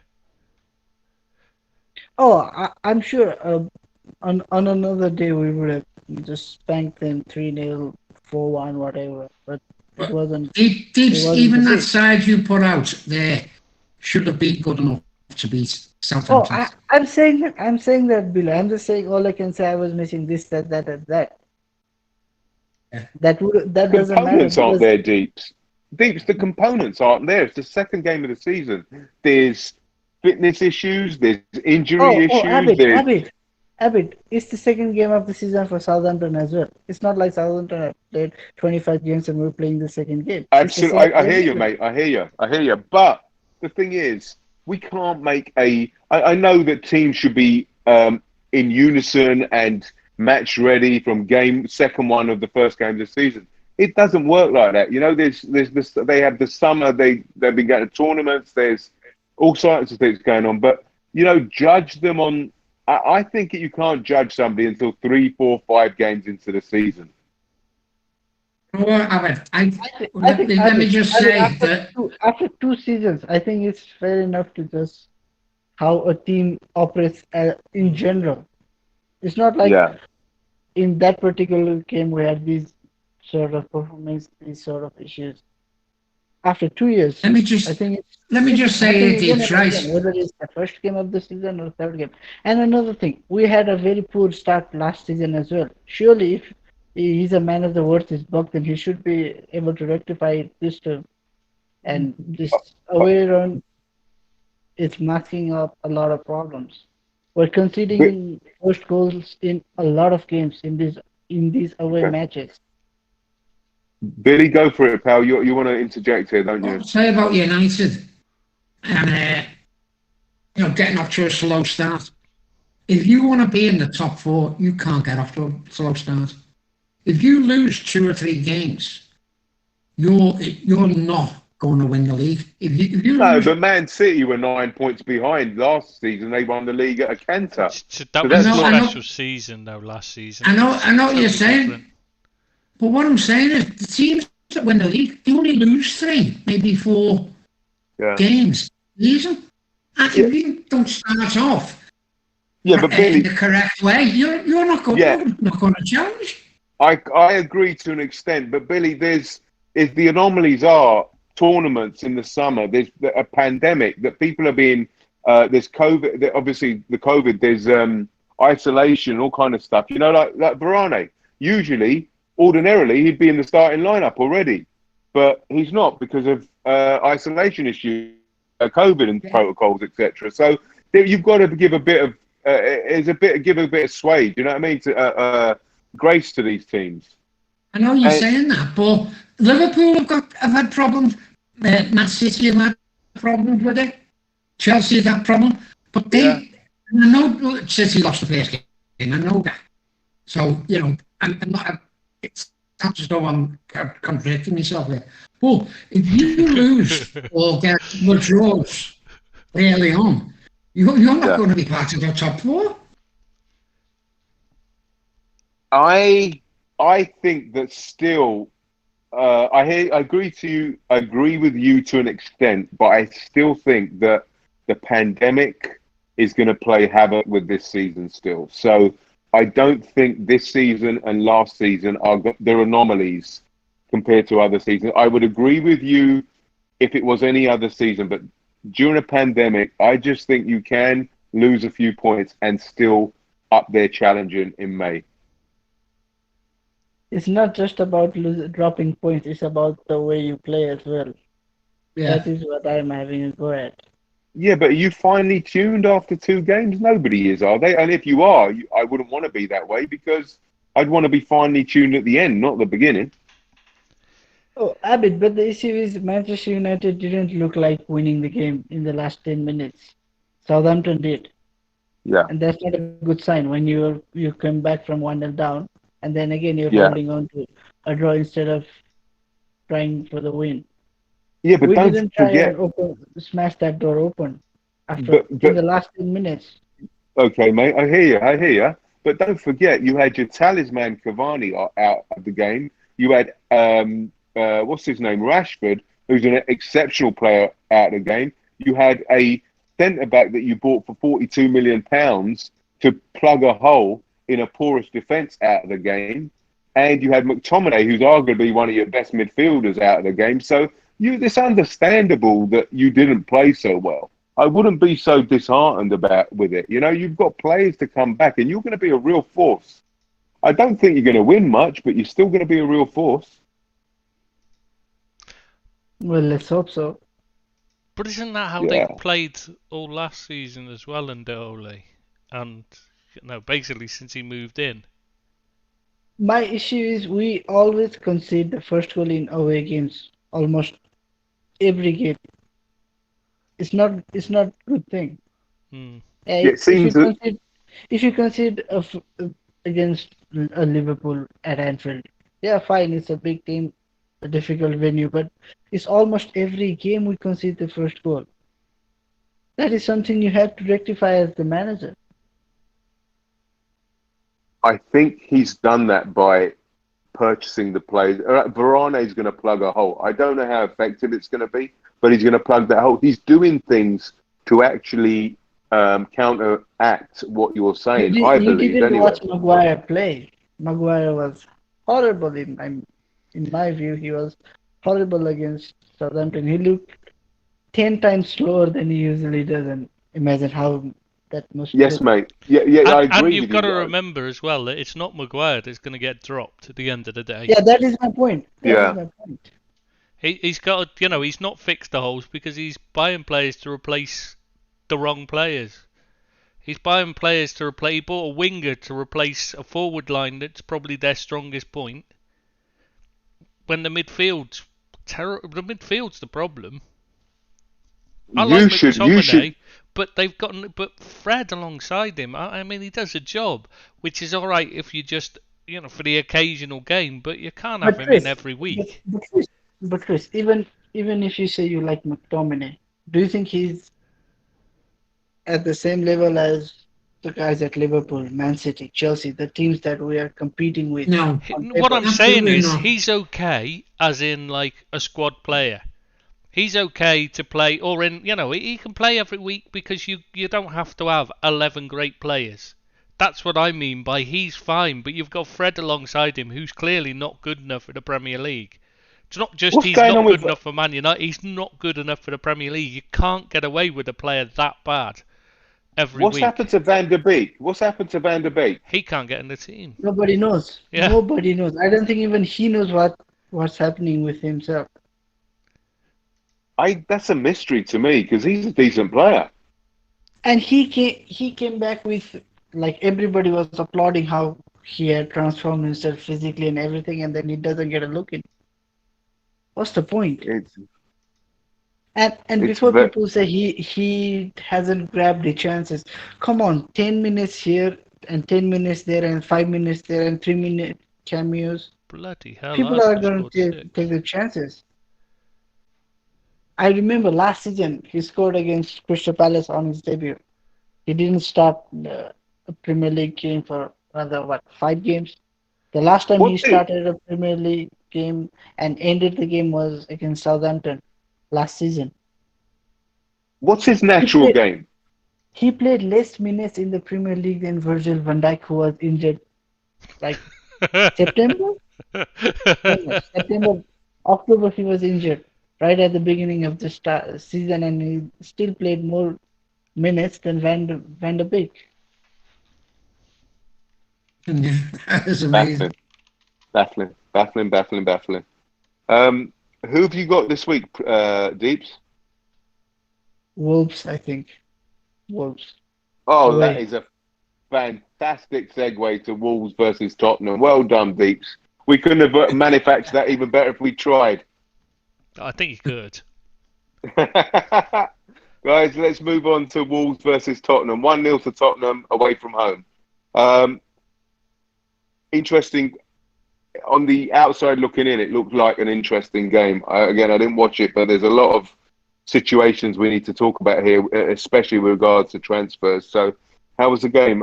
From what I gather, Tottenham are lucky to win because Adama missed an absolute sitter again for the second week in a No, row. no, They no. were No, battered. there is no lock. There is no lock in Adama missing No, or that's true. chances. If you watch him regularly, that's what he does. He gets into good positions to pass the ball, But to cut back for a cutback or anything, and then he just can't supply the finish. yeah, He puts it in lacks Deeps, the any crowd. product. We've been saying it again and Deeps, again. But Wolves were Deeps, in really your good. Wolves were the better side. They how many chances have they had in the last 2 games? Something like 48 shots or something ridiculous. they've created the most chances Mm. in the first two games out of any team in any 10 Premiership team, apparently. And they haven't scored a Yeah, goal and yet. then he scored 0. Yeah. It doesn't Yeah. matter how many chances you score. Yeah, You but They get- need you a keep Origi. creating They need a chances, Origi. eventually they'll go in. Somebody will They need score. Origi. Just needs to fall to somebody other than Yeah. Traore because Yeah. he's I agree. It's better to be creating chances and not scoring than not scoring and not creating chances. But what I'm saying is, yeah. yeah, they've been trying because they didn't manage to score. Who knows if they scored in the third minute, then they might not have had that much chances. Yeah, Jimenez will get, once he gets going again, they'll be alright, I think, under Lager.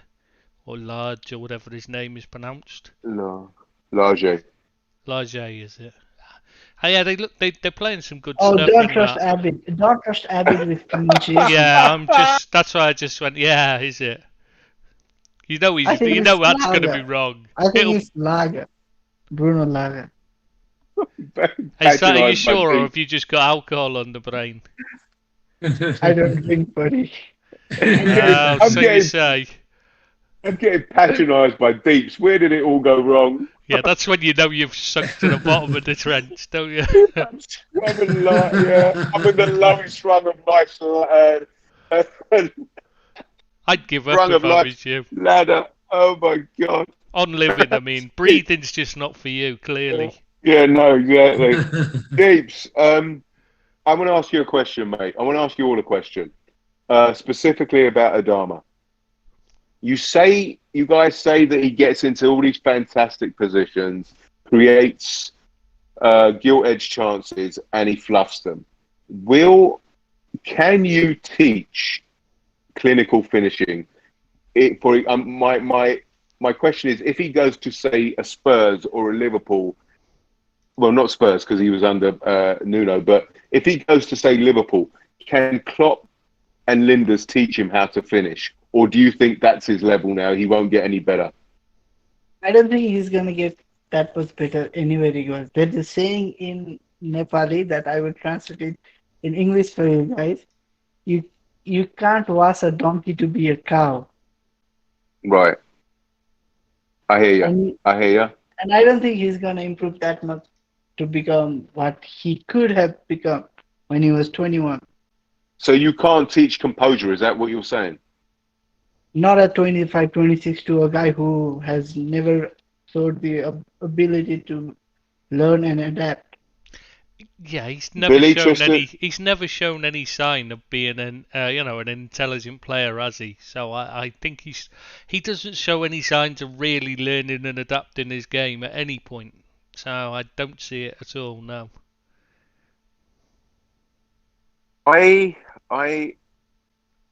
Interesting. They reckon Spurs are in for him, right? Spurs are going in hard for him.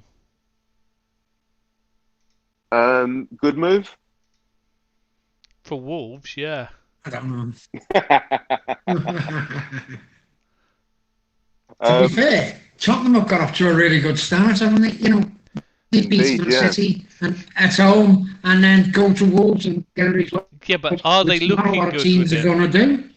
Are they looking good? No, they're not. They're awful. They're not, no, but they are getting results. They're getting results. Yeah, but that's Nuno- what. And it's a results business. It won't last though, will it? When you're not creating chances and you're not playing well. Hey, Nuno's Eventually it team catches don't up on look you. good. Nuno's team don't look good. They just managed to get the result. Yeah, Mm, I'd agree with that, Deeps. you think their luck's going to run out soon enough? I do, yeah. Possibly it will, but you can't put what he's done in the first 2 games, can you? You can't just Yeah. say, they're not a good side. They're winning. If you're winning your games, you're a good side, aren't you? You can't It's as simple belittle as that. you can't belittle the results. No, Yeah. I Yeah, don't. I hear you. If he starts losing, then say you can't. But at the moment, you can't fault what he's But done. you can see the signs that it's not going to And by the last. way, The signs might be there, but the signs they could improve, couldn't they? Yeah, but Tristan, good sorry, players. mate. Tristan, you say the signs are there, but what's to say that Spurs don't invest well in this window in another The week and last buy 20 decent years of players? experience of what Levy Yeah, does. there's that. That tends there's to that. give me a clue that they're not going to Yeah. improve. But and by I the way, mean- and by the way, where is Adama gonna play at Spurs now that there is Kane going to stay with Son? They brought in Brian Hill, they put Bergwijn, Ali. he plays on the right, etc. doesn't he? They haven't got anybody. Who they play on the right? Hasn't Hill come in for that role? Isn't that where he Yeah, plays? there's Brian Hill, there's Bergwijn. They've got some riches there, haven't they? I mean, that Hill's at potential at the moment. Yeah. He isn't the finished article himself. So I think they'll probably. No, tell me a bit. Who would you rather give the minutes to? A 20-year-old Spanish youngster with a great reputation, who you bought in because he is a great prospect, or a 25, 26-year-old player Right. who has consistently shown the lack of ability to produce. That goals depends and on who assists? you are, I think, Deeps. Because if you do know, you're going to No, go I'm with asking Adama you. Traore, I'm and that's asking the you. problem. That's the problem. What they change a formation. I mean, he's intelligent enough. I mean, he can change a formation and accommodate three of them. Yeah, but that didn't work at Wolves. Why he changed to 2 up front? He can play a 4-3-3. Yeah, but they didn't work. He found that didn't work. Well, Wolves. Yeah, that's Maybe why the they per- changed to 2 up top, because they kept getting. That was when they kept getting. The results went against them. They were getting caught out. I just don't. Yeah, I can't be. No, I can't see. I think it's buying for the sake of buying rather than buying for what you need. Right. He's not going to improve them. That is what Yeah. we are essentially trying to get at. Yeah. It doesn't take them forward at all. I think his best position is an impact sub, and he's a very expensive impact sub. And I really want to. I know he gets derided by most, especially on the sites, but I really want to like him. But I just don't think he's good enough to play the full 90 minutes. I think he's an excellent option coming off the bench, but a 40 million bench player is no use to anybody. No. So we think that Spurs will definitely invest in the last week of them. I honestly think they could have done with the Kane money. They would have been better off taking the money for Kane and investing it. And in my opinion, Who would you replace Kane with? Yeah, that's what I was thinking. yeah, but you've got to. There's got to be a time where you start looking to the future. Not the now. I mean, the guy's got dodgy ankles, right? Yeah, but throw a name a bit that is likely to join Tottenham to replace Kane. I'm not saying That- that's not. I'm not saying. That is the issue. It's better to have Kane leading the line than 100 million in their bank and nobody. Yeah, they're But not going to then- buy I a don't know, better because- striker. They're not, they will right, probably but you buy can the invest. striker and off. You've seen what happens when they Let's have money. say if they had bought Danny Ings, for example, Yeah. then you could say, okay, you can just rejig the team, sign better players in other positions to cover up for what Kane brought to the Yeah, team. but didn't. But if didn't you're Ed, going to sign like a bunch of nobodies, like they did with bare money, Right. people who were high risk, low reward kind of players already, then No, I'll what's the give. use of the money? I'll give you a name, mate. You said that Vihalovic, whatever his name is, at But he's not Fiorentina, attainable. correct? He's not Huh? attainable. Vlahovic isn't attainable for them right now.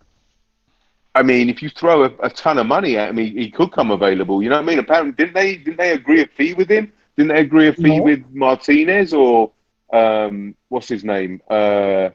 you mean Lautaro They Martinez. He's Yeah, not, they but agreed a fee he's with not going to Inter come Milan for to him, didn't they? Spurs.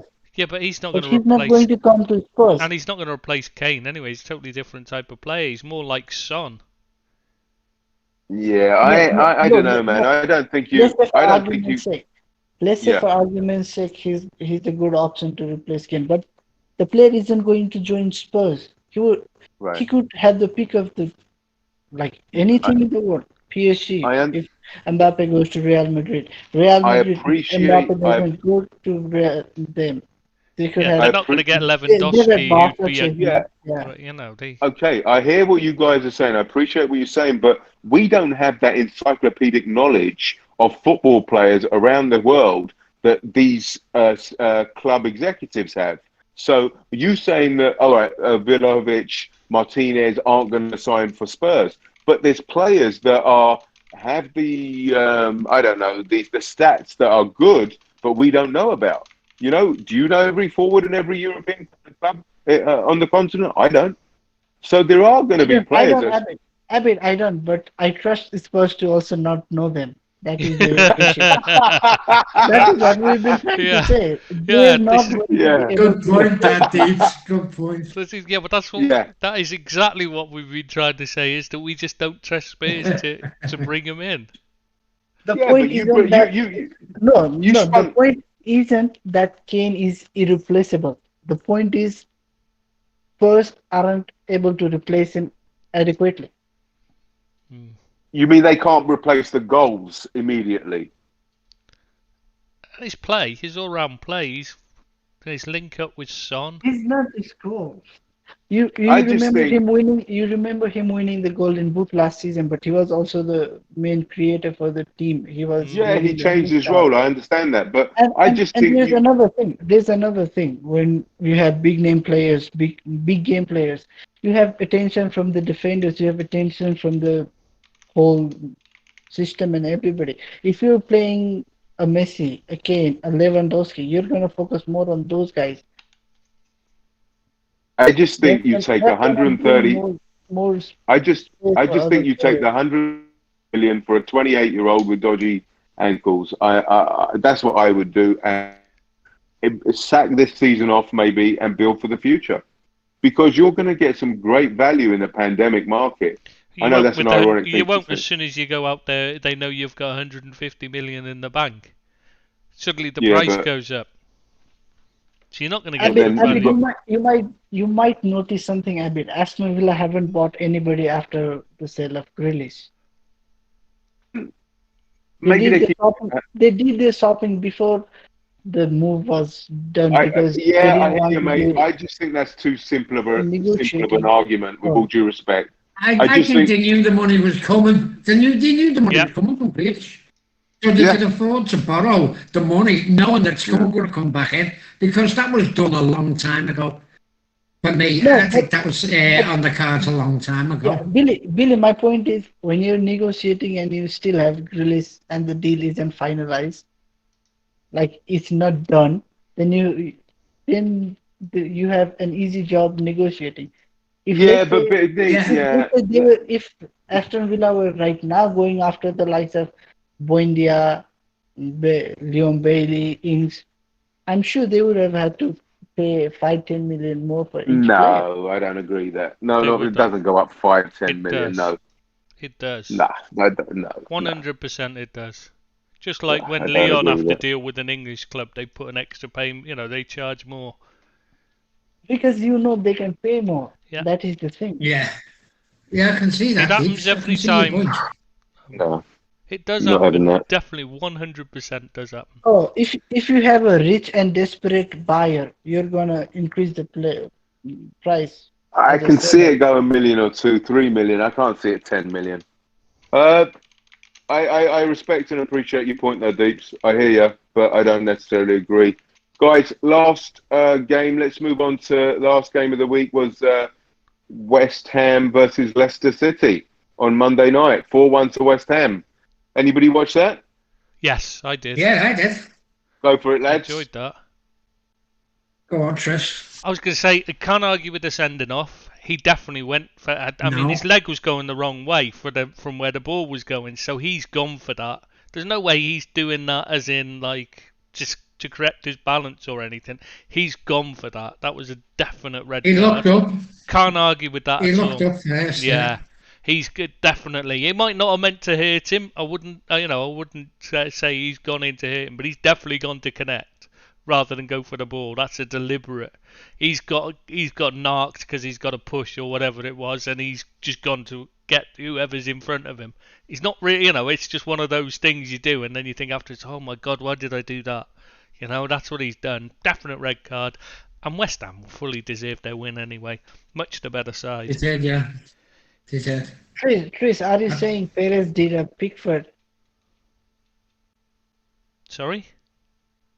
Are you saying Perez did a Pickford?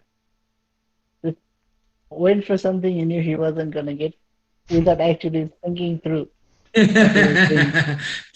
Don't bring Jordan into this. Yeah, but that's what I said at the time with Pickford. I said he was, he's not gone to hurt. I don't think he's gone to hurt him. He's just gone to connect. Yeah, it's just one of those things where he's gone and he's done it, and then he's thought, oh my God, what have I done? He's just an idiot. It's not that he's not deliberately gone to end to try and put someone out for the season. It's just that's the consequences of his stupidity, rather than he's deliberately tried to hurt. But I don't see that that's really relevant, because I said that. Guys, just a little digression, guys. Pep Guardiola has just announced he's going to leave Man City at the end of next season in 2023. Okay. Just to let you know, that's just. So who did they replace him with? No idea. He's just a spread that. Yeah, I knew you were going to say Nagelsmann. Can you see him last? He's going to be available because he's already the fans are on his back. That is why I took his name. I genuinely think there is a chance he might become available by that time. I think he'll be available before then. I don't think he'll see out the season the way it's going. He wants to move into. Pep wants to move into international management. That's the reason. Okay. Well, listen. So he's not going to show what he can do by going into a little club and proving he's not just a checkbook manager. Then he'll go and manage Spain, where he's got the choice of like some of the greatest players around as well. Again. Oh, they have a fabulous array of midfielders to Spain. Yeah, exactly. So he's not going to prove himself to be any good still, because let's face it, international football's dreadful anyway. But let's face it, Chris, it's because Everton's job is no longer available. He's gutted, yeah. That's a fair point, Dave. That is a fair point. That must have broken his heart when Rafa's got it, because he knew Rafa wouldn't go. Yeah, that's true. Or Spain might offer the national job to Rafa, and the Everton job will be open. Yeah, it's either or, isn't it? Either or, I mean, it's a tough decision which you'd go for.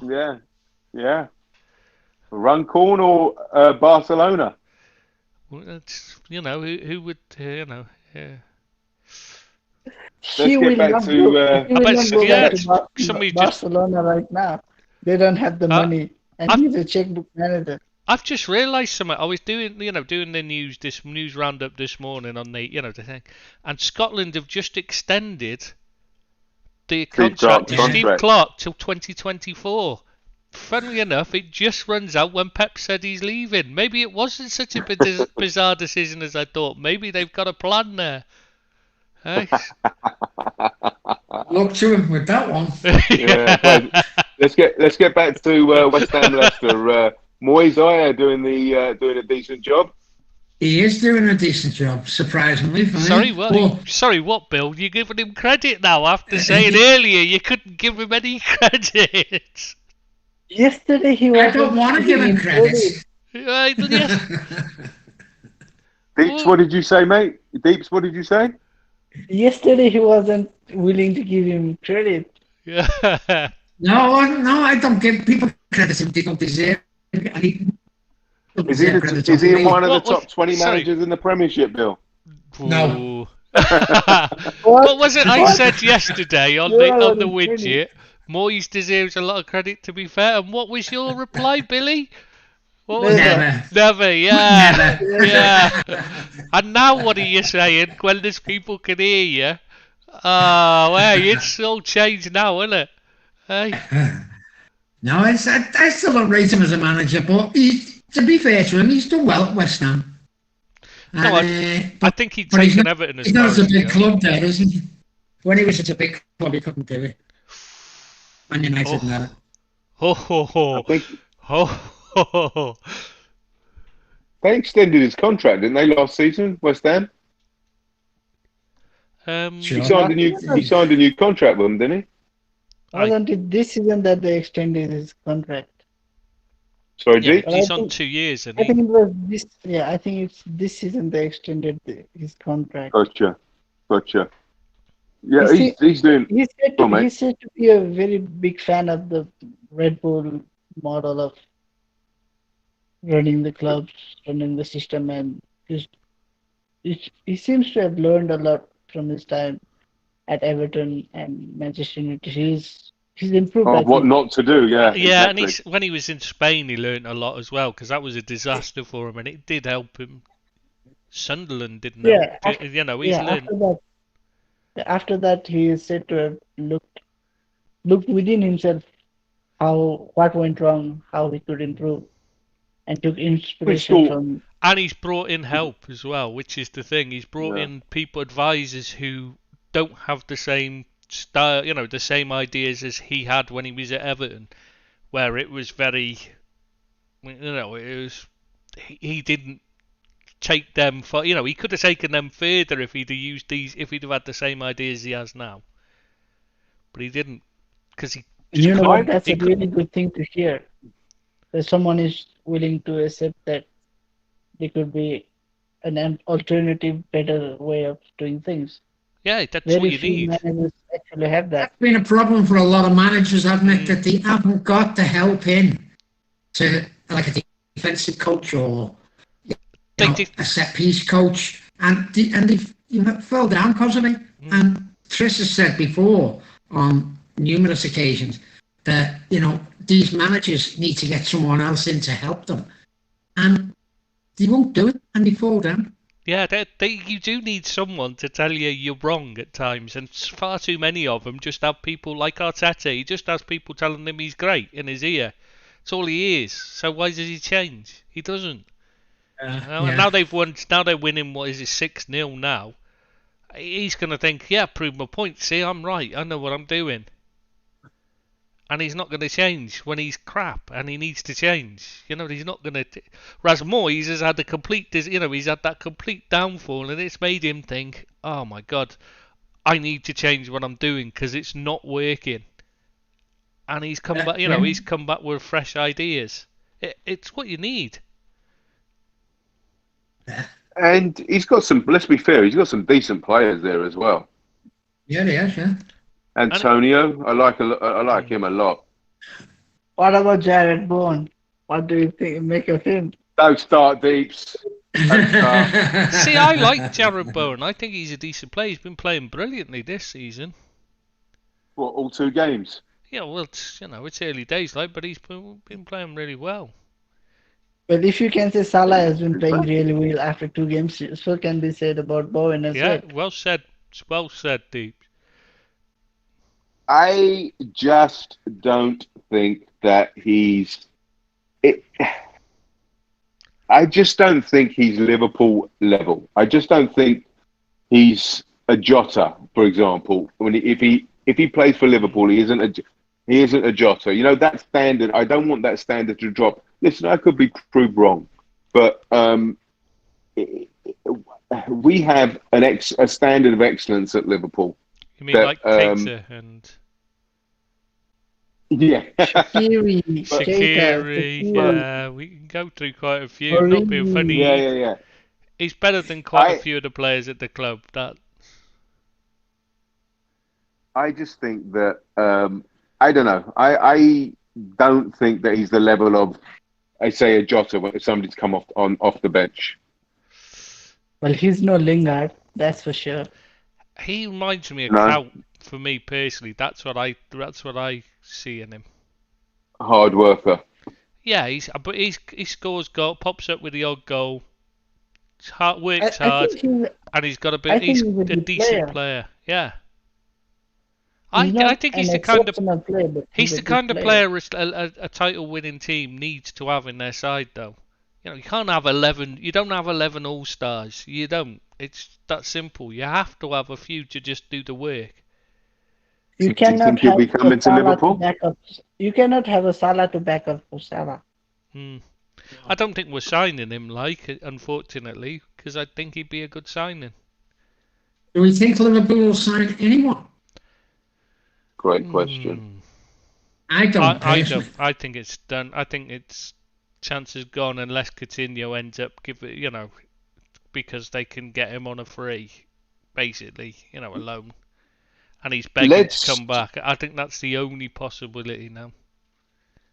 Guys, let's just touch upon Leicester for a second, then we'll go to the transfer talk, because I don't want to disrespect any Leicester fans out there and not talk about their team. So what do we think about Leicester? It's early doors, right? So nothing to actually surmise at the moment, or it's just the what do you same think, as guys? ever. I know the commentators mentioned, and I was surprised at this, that they had the least yellow cards under Brendan Rodgers. Because I'm shocked at that, because their discipline's appalling.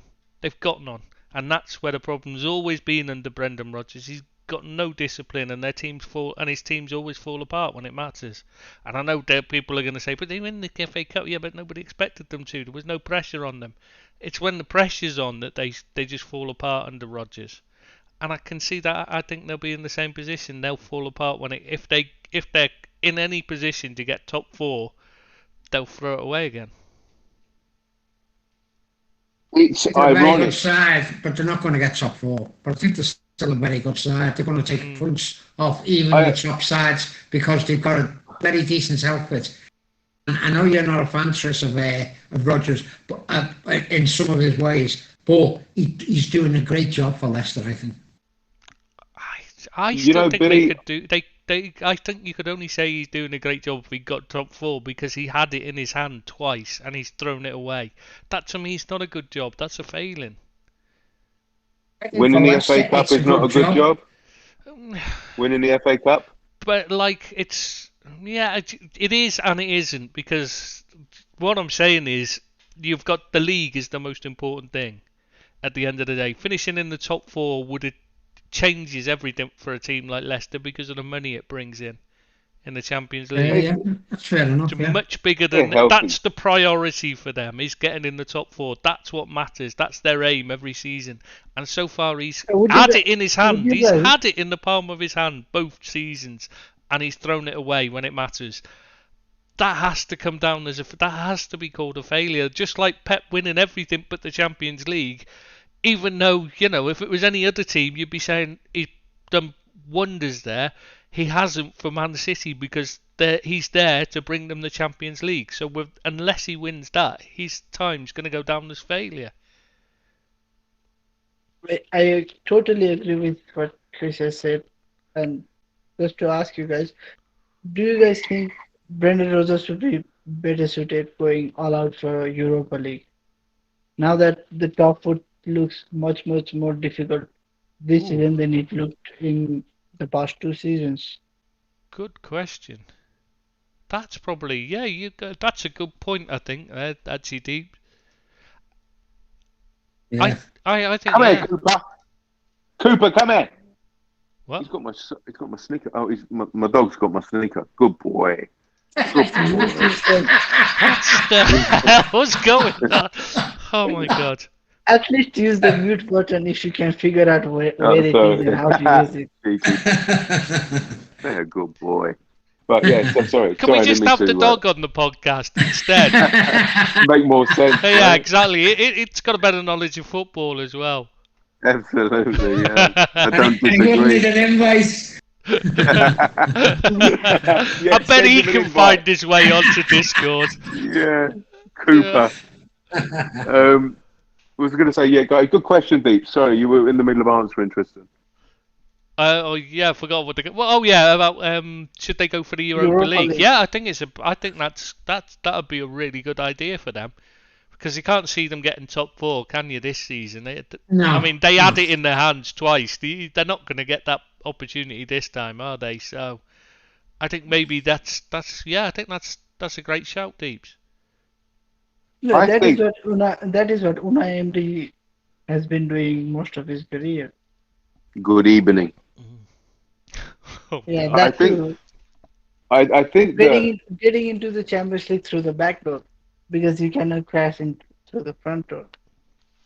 But it Well, it's works, just so why getting- not? yeah. Yeah, that is what I'm saying. Yeah, good idea. I think that ironically they've got a better squad than they had last season, but I think they'll come lower than they did last season because other sides have strengthened as well. Hmm. They've got some real talent in that squad. Real talent. Yeah, they've got good players. Yeah, but isn't how long's Fofana out for? Probably till next 3 or year. 4 months, wasn't it? Yeah. Yeah, that's a big loss. And Evans is getting older. They might Did- sign a replacement. Have they Mike, already signed a he's- replacement? They signed Vestergaard, who's not. Yeah. Who's not, in my opinion, he's not a good choice. I don't see why they signed him. I think Did, he's um, not did- as good. Did Daka play on Saturday? He came on, I think, Yeah, he was sub, Okay. wasn't he? in the second half. Yeah. Yeah, he's yet to start, has he? I can't remember seeing him start. But he's Well, been probably, sub both times, hasn't he? It's just 2 games in, so Yeah. Yeah, no, I was just saying Oh. I don't think he's started a game yet. I think rather than Vardy's been playing well though, hasn't he, this season? He's looking fresh and lively again, so He's had that is a summer off, part hasn't of, he? Yeah. that is part of the issue with Leicester. The players they bought are good, but they're young players. Potential rather Yeah. than Potential ready-made and players. Yeah. potential players moving from a different league to the Premier League. Like but they didn't really lose Mane, anybody this season, did Xhaka, they? Unlike but the usual. window is Usually they still lose open. someone. Window is Yeah. still open. Maybe True. Man United come in last minute for NDD. That's true, because Oh. if they lost him, that'd be a huge problem. Yeah, very good player indeed. Oh, it's not just that, And it's then- that he fills in everywhere as well for them when they need him to. As well as that, you know, he's probably their best player. Well, in fact, not probably, he is their best player.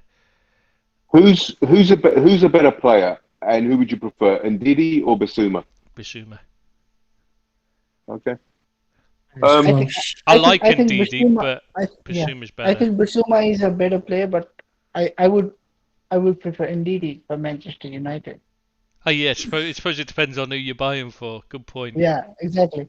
Yeah, if you're looking at Man United, they need a replacement for Fred. Then Ndidi's is a better option.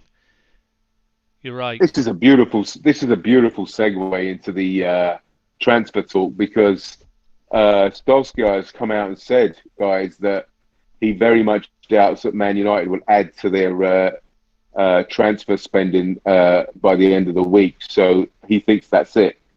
So would you agree? What do you expect him to say? That he's gonna sign 2 players now? No, I wouldn't. He's a very open, I think, transparent guy. But like Eto says, whatever managers say, don't pay much attention to those things. I'm going to Because lose my that's faith not in a humanity after talking to you, Deeps. He destroyed but mine a what- long yeah. time ago. That was before he But became what an do you- editor. Yeah. But what do you expect him to say? Like, we're gonna sign Saul, Kamavinga, and everybody else linked. So what you're Come trying on. to say is, Deeps, not to trust anyone and don't believe anybody's word. Is that what you're saying? Absolutely. Yeah, basically. Jeez. Jeez. Don't even trust Cooper, because he'll just steal your sneaker. Yeah. He did bring it back. Fair play to him. So let's talk about Liverpool. We touched upon Liverpool's transfer situation. You guys, I think we left it where Tristan, you were saying that Coutinho may or may not come back. How serious is that? Is that just pie in the sky, or is there there's some validity to it? Begging to come back. So, Would you Kia have him spoke back? to him. And me, I wouldn't. No, not at all. Not good I don't enough. see the point. Yeah, I don't see the point in having him back. I don't see what other people are seeing. Klopp seems No, to I be don't. interested in the idea, but I think that's just to add strength to the squad.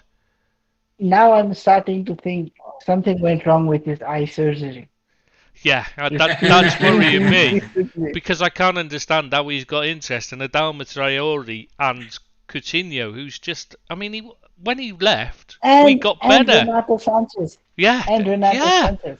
I mean, there's something seriously wrong there.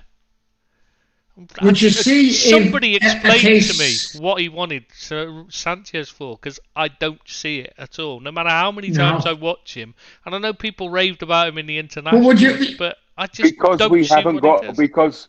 because if Fabinho gets injured, we haven't got a number 6. Well, that's So what And he's play not that a role. number 6. Henderson. He's not a number 6. Yeah. He can play Sanchez that defensive midfield role, and he can play the marauding Cooper. No. Sanchez is not a good DM. He's definitely not a player in the mold Yeah, of he Fabinho. doesn't play. So that we role need at to all. be going for a player who's an understudy to Fabinho, because nobody can play that role effectively or as diligently or as Fabinho. So really, Can I we should just be ask going you, for boys? No. Like. Can I just ask you, why would you want to bring in players like Sanchez and Coutinho, who would affect, for me, Elliott and Jones's exactly. way into the side? because Billy, When you've got players already there.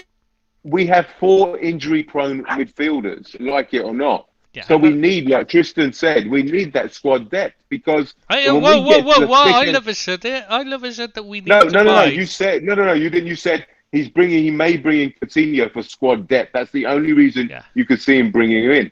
We have I didn't 4. say we need it. No, we don't. No. I'm not saying you did. I say that, as Tristan said, that we may need him for squad depth. That's the only reason I agree with you there. I'm agreeing with you. Because, like it or not, Fabinho missed a third of every 2 seasons. He's missed a third of the season in 2 years. 2 Coutinho's seasons. not exactly tough or all round Yeah, but midfielder he's who doesn't pick up injuries. He spends half his career he's out injured as well, always. But he's a body, and he's well known, and he's good for And camaraderie. he's not good enough. Just think the too slow, and he plays the wrong position. He doesn't play the Fabinho role. No, he doesn't. He's not but a particular. By the way, Coutinho has been horrible for all his time at Barcelona. It's not like you're getting someone who's been playing really well or anything. And he wasn't good enough at the time. The time he left, he wasn't really good enough for the Liverpool team. He's just, even at his peak when he was before he left us, he wasn't good enough for this team that we've got now.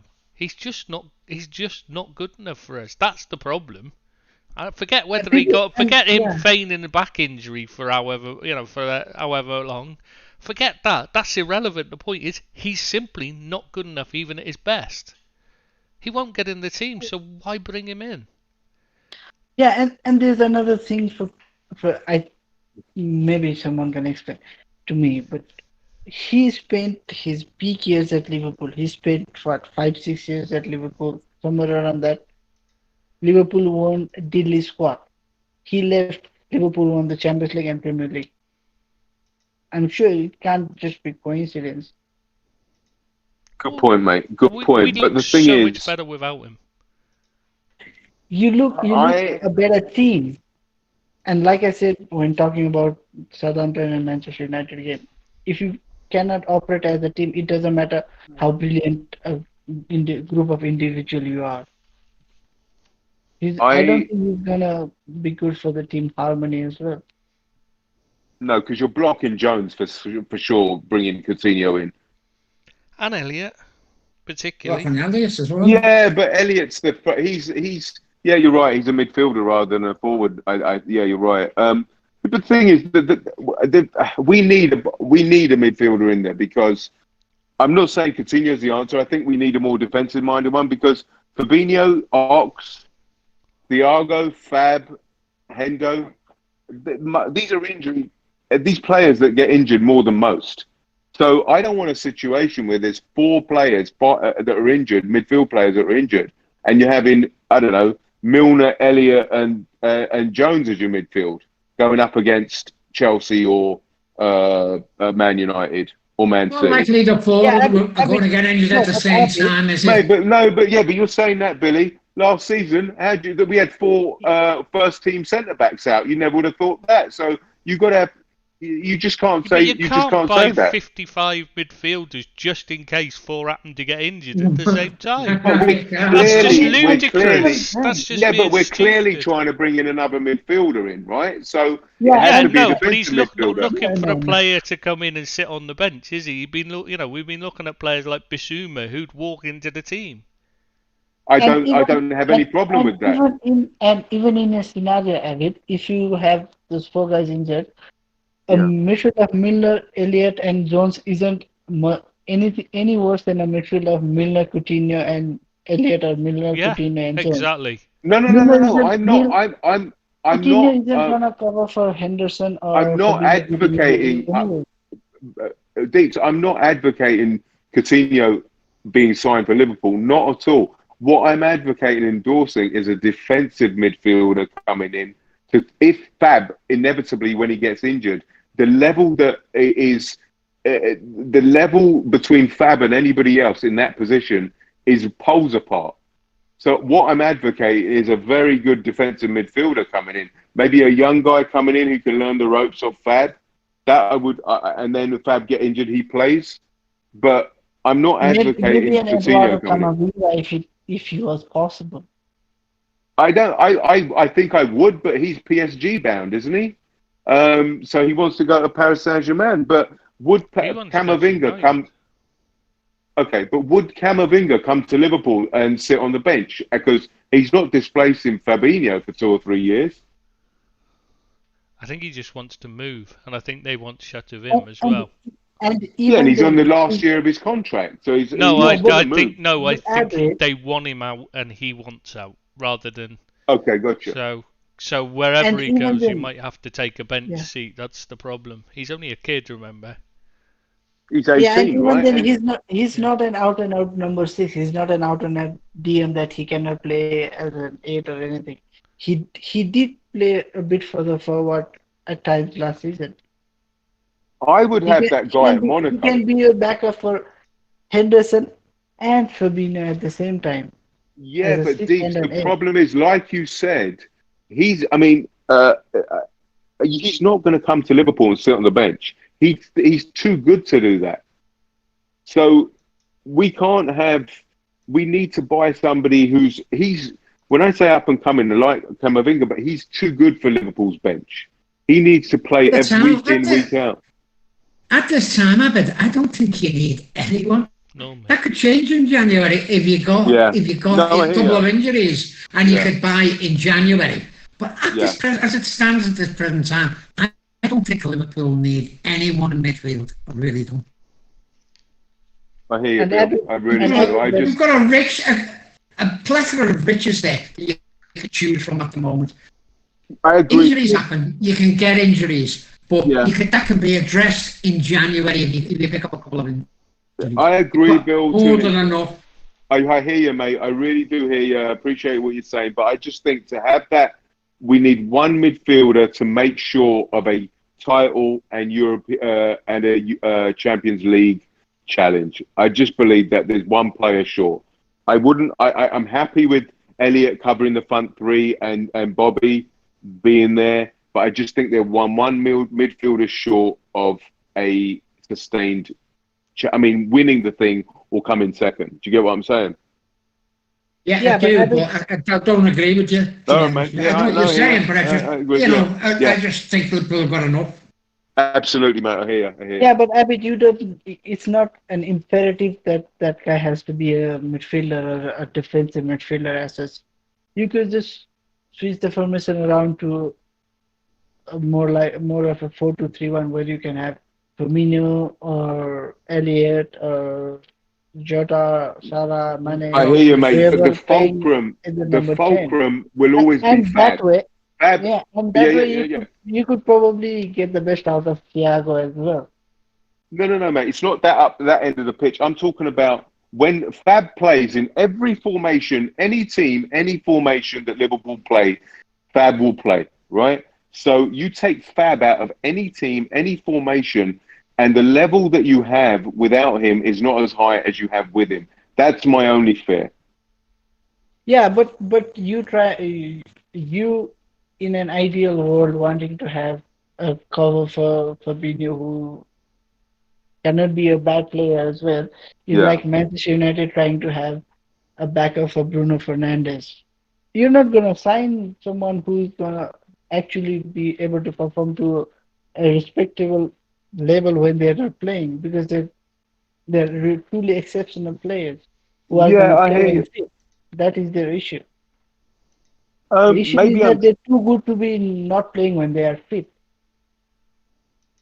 I just hope we've got enough when and if Fab gets injured. I just hope we have enough players that can do not the same job as Fab, but fill in for him. Have two players do the job that Fab does. Do you know what I mean? Maybe a tweak in the formation or something. I hear what Billy's saying that we've got a plethora of players. We've got an embarrassment of riches, maybe. Isn't But that I just what Deeps was saying? That you just adjust its formation and play two deep Yeah, rather than one. yeah yeah Henderson and Thiago can play in a two when yeah in Fabinho a isn't fulcrum and a available. pivot. Yeah, I get you, but Yeah, what I know what you're saying by what I say. For example, you always have the special players in each team, and if you miss them, then you miss that player. It's hard to substitute them. I get that, but I just think that Fab always he's that player. He's that type of player that you miss him a lot, and he's hard to replace. And I'm not sure two players can do the job that he does. That's what I'm saying. I would be happier with a defense. I would be happier with a defensive midfielder coming in that could replace Fab when he's injured. I just think it make for cohesion purposes. I know he's not going to be as good. I'm not saying advocating spend 40, 50 million on a player. I'm just saying have a Fab-esque type player. Like who? fair There is, enough. Fair I don't enough, know. but that the issue is a player that you or and I deem good enough to be able to fill in the boots when Fabinho is out is going to be Yeah. playing for another team week in week out. That is the issue. No. I'm not. Again, what I'm saying is, I'm not saying having a player of his quality. I'm saying have a. You could like Leicester. They didn't have class players when they won the Premiership. They had players that played. They were workhorses. They grafters. They played for each other. Kante, he was world class. Yeah, well, one player, maybe Vardy on form as well, right? But what I'm saying, there are very Mahrez, few. that Riyad Mahrez as well. Okay, maybe three. But But Maddison. apart from that, apart from that, but I think that's the only pitfall we'll have this season is if hopefully he doesn't. But I don't see Fab playing 3 games a week, so there's invariably he's going to a loss of form or injured or whatever it is. I just think that player needs to come. The player that needs to come in is a defensive midfielder. I don't think it has to be a defensive midfielder. I think it has to be a player who can cover for defensive midfield as well in times of emergency.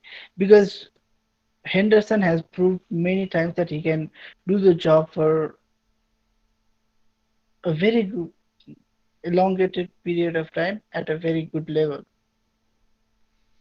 I wouldn't want Hendo playing defensive midfielder against Chelsea, Man United, City, or whatever on a sustained amount of time. I think he can do a job for a game or two or whatever. I just think his best position is further up.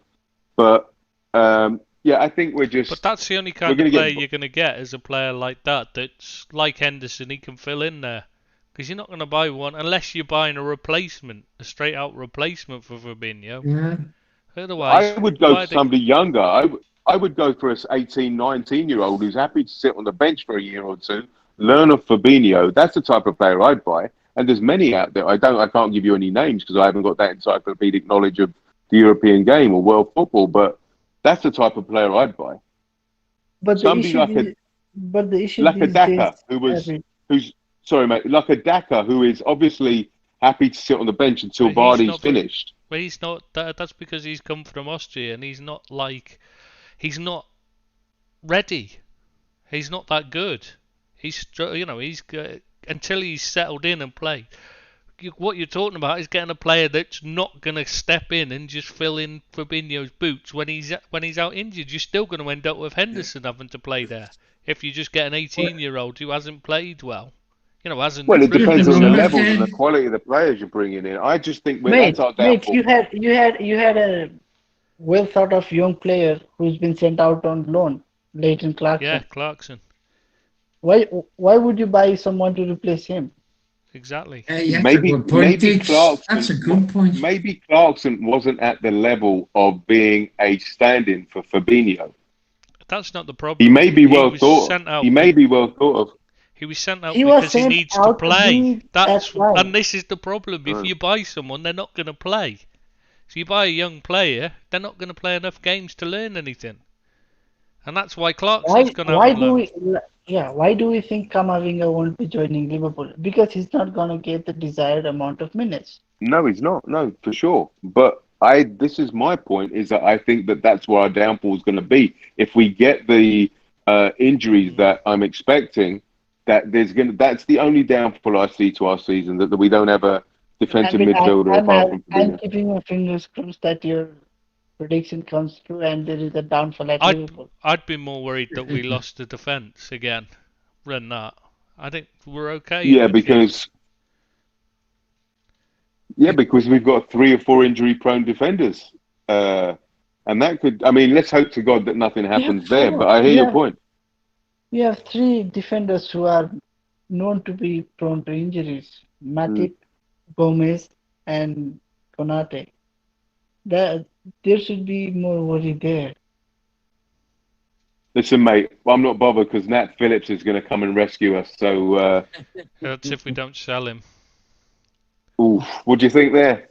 I think he'll. Good point. Sadly, I think he's going to end up moving on, and I'm gutted about that because I think he deserves to stay.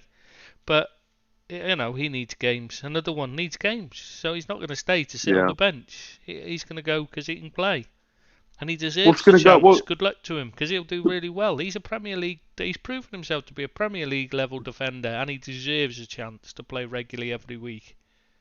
I agree. What's happening with Origi, Tristan? Well, he's up for sale, but trying to find someone to take him in it for the price we're asking. Why would you have 2 keepers on the bench against Burnley and not have Origi if he's not going to go? Oh no, someone got injured last minute, didn't they, or had to pull out? Oh, did they? Yeah, okay. no, it was wasn't it Oxlade-Chamberlain's wife went into labour? Oh, that's right. Yeah. That was it. And obviously Fabinho last minute, his dad died. Wasn't like it didn't give us a lot of time to prepare. So you've got 2. You've got 2 spaces come up within a day. It does tend to cause problems, especially at the moment with this COVID. You can't just bring in anyone because they've got to have been in the bubble. So what you're saying is even Robertson might not have made the bench? Well, possibly because he wasn't really fit enough to, was he? Which is why he didn't come on. Serious. Yeah, that was a serious question. Yeah, because when Tsimikas injured his shoulder, you thought straight away he'd be the one to come on, but it was Gomez because Robertson clearly wasn't ready. That's why I don't think he'll start against Chelsea. I don't think he's ready yet. Did you see Tsimikas with his one shoulder after he got injured? He went into that marauding into that 14 players. Yeah, guys, should we want to move on from the transfer stuff and go on speculation and talk about some salient talking points quickly before we end up? Yeah, could do. All right, guys, you want to talk? Before that, Billy, is there anyone Everton trying to bring in? It's a dodgy one. We're getting linked with all sorts of names, Deeps. But I don't think Everton are going to do much. I think they might bring one in on deadline day, maybe a loan. I don't think we've got the money, and I don't think we are going to lay out at this time I was with everything else that's going on. I was surprised Everton weren't in for Coutinho, to be honest. He got mentioned. Well, everyone gets mentioned, don't they? But then he came out and said he didn't want to play for another team in England, didn't he, other than Liverpool? Yeah. Which is like you're just thinking, oh, why do you say that? I mean, for God's sake, don't say that because that means we might sign you. yeah. So does he not know that Arsenal do play in England? Well, Yes, Liverpool okay. have just drawn Norwich in the Carling Cup next round. Carabao Cup, actually, sorry. Who did Yeah. Everton get first? I'm just about to have a look now, mate. Oh, right. Spurs are at Wolves. Oh, bloody hell. Hang on, just waiting for the page to load. There we go. Oh bollocks! Why is that keep loading up again? You haven't drawn yours yet, I don't think. You're not in it, are you, Billy? Yours hasn't been drawn out yet. Wolves are home to Spurs. Wolves are home to Spurs. Norwich at home to Liverpool. Chelsea versus Villa. Man United versus West Ham. That's the Premier League game. Where's the rest? That's a good game, isn't it? That's Brighton, going to be a good game. Swansea, Millwall, Leicester, Man City, Wickham, Sheffield United, Southampton, Arsenal, Burnley, Wimbledon. Rochdale, Wigan, Sunderland, Watford, Everton. Stoke. Oh, Everton is still out. QPR. They're going to QPR. Yeah, QPR, Everton. Yeah, Loftus Road. Everton can't have been knocked out already. No, they're playing No. QPR, mate. So they'll be out after that, obviously. Playing against the bread man. Hey, old Mark Warburton. Yeah. All right, guys, should we talk about Marseille versus Nice? All right, yeah. Yeah. My question with that game is, why were the crowd allowed to spend 75 minutes pelting the players with bottles? Even though I know they're plastic bottles, and you're going to say they're light, they're not going to work. But a full bottle thrown from the top of a stand can do some serious damage, even if it's only plastic. I mean, that hits someone on the head, it could do proper damage, like. And you can understand why Payet got annoyed with it and threw one back in the end.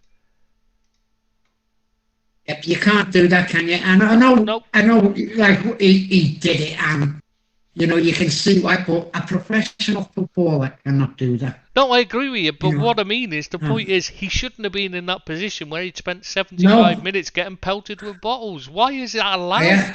Why would they not I stop totally them? agree with you. Why didn't the referee take him off before that? Yeah, exactly. That's what this is. It's not like it had just started and he got hit and he'd lost his temper, turned around.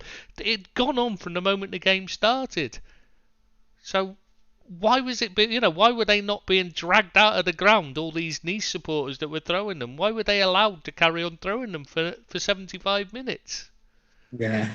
There's something seriously wrong in French football, because that's the previous Marseille, I think it was Montpellier they played 2 weeks previously, their opening game, and that was the same problem. There were two players were hit with bottles in that game, one Marseille and one Montpellier, wasn't it? Was it Montpellier, Deeps? Yes, it was. Yeah, both hit with bottles as well. So, it's not like it's a one-off. Yeah, and it's Payet getting targeted as well. It's the same player, same team, same player. Yeah, but you've got to stop them throwing them in the first place. You can't really. You've got to protect the players from that kind of thing. You can't have that happening. I agree with that. That's the first priority, rather than complaining he's thrown one back. You can deal with that by dealing with him, as in, he gets a ban or whatever. But you've got to stop them throwing it. And I'm not sure a 4-game closure of the stand is enough for me. Because that's the punishment. Take points off them? Yeah, points off them and close the. I closed the stadium, the whole stadium. Yeah. Yeah, it was a bad day football. Huh? By the way, did you guys know that Marseille versus Nice is a derby? Yeah, it's the South Coast, isn't it?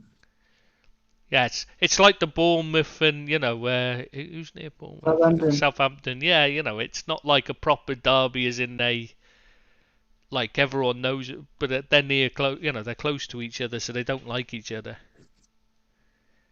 Because Like Man Marseille's United and Liverpool. No, because PSG's is their rivals, Marseille's rivals. That is what I was under the impression that PSG Yeah, and they Marseille hate. is a good game. But Nice don't like it's. I tell you, it's probably a better thing. It's a bit like Spurs Chelsea. When you think about it, they're near neighbours, so they hate each other. But for Spurs, it's all about Arsenal.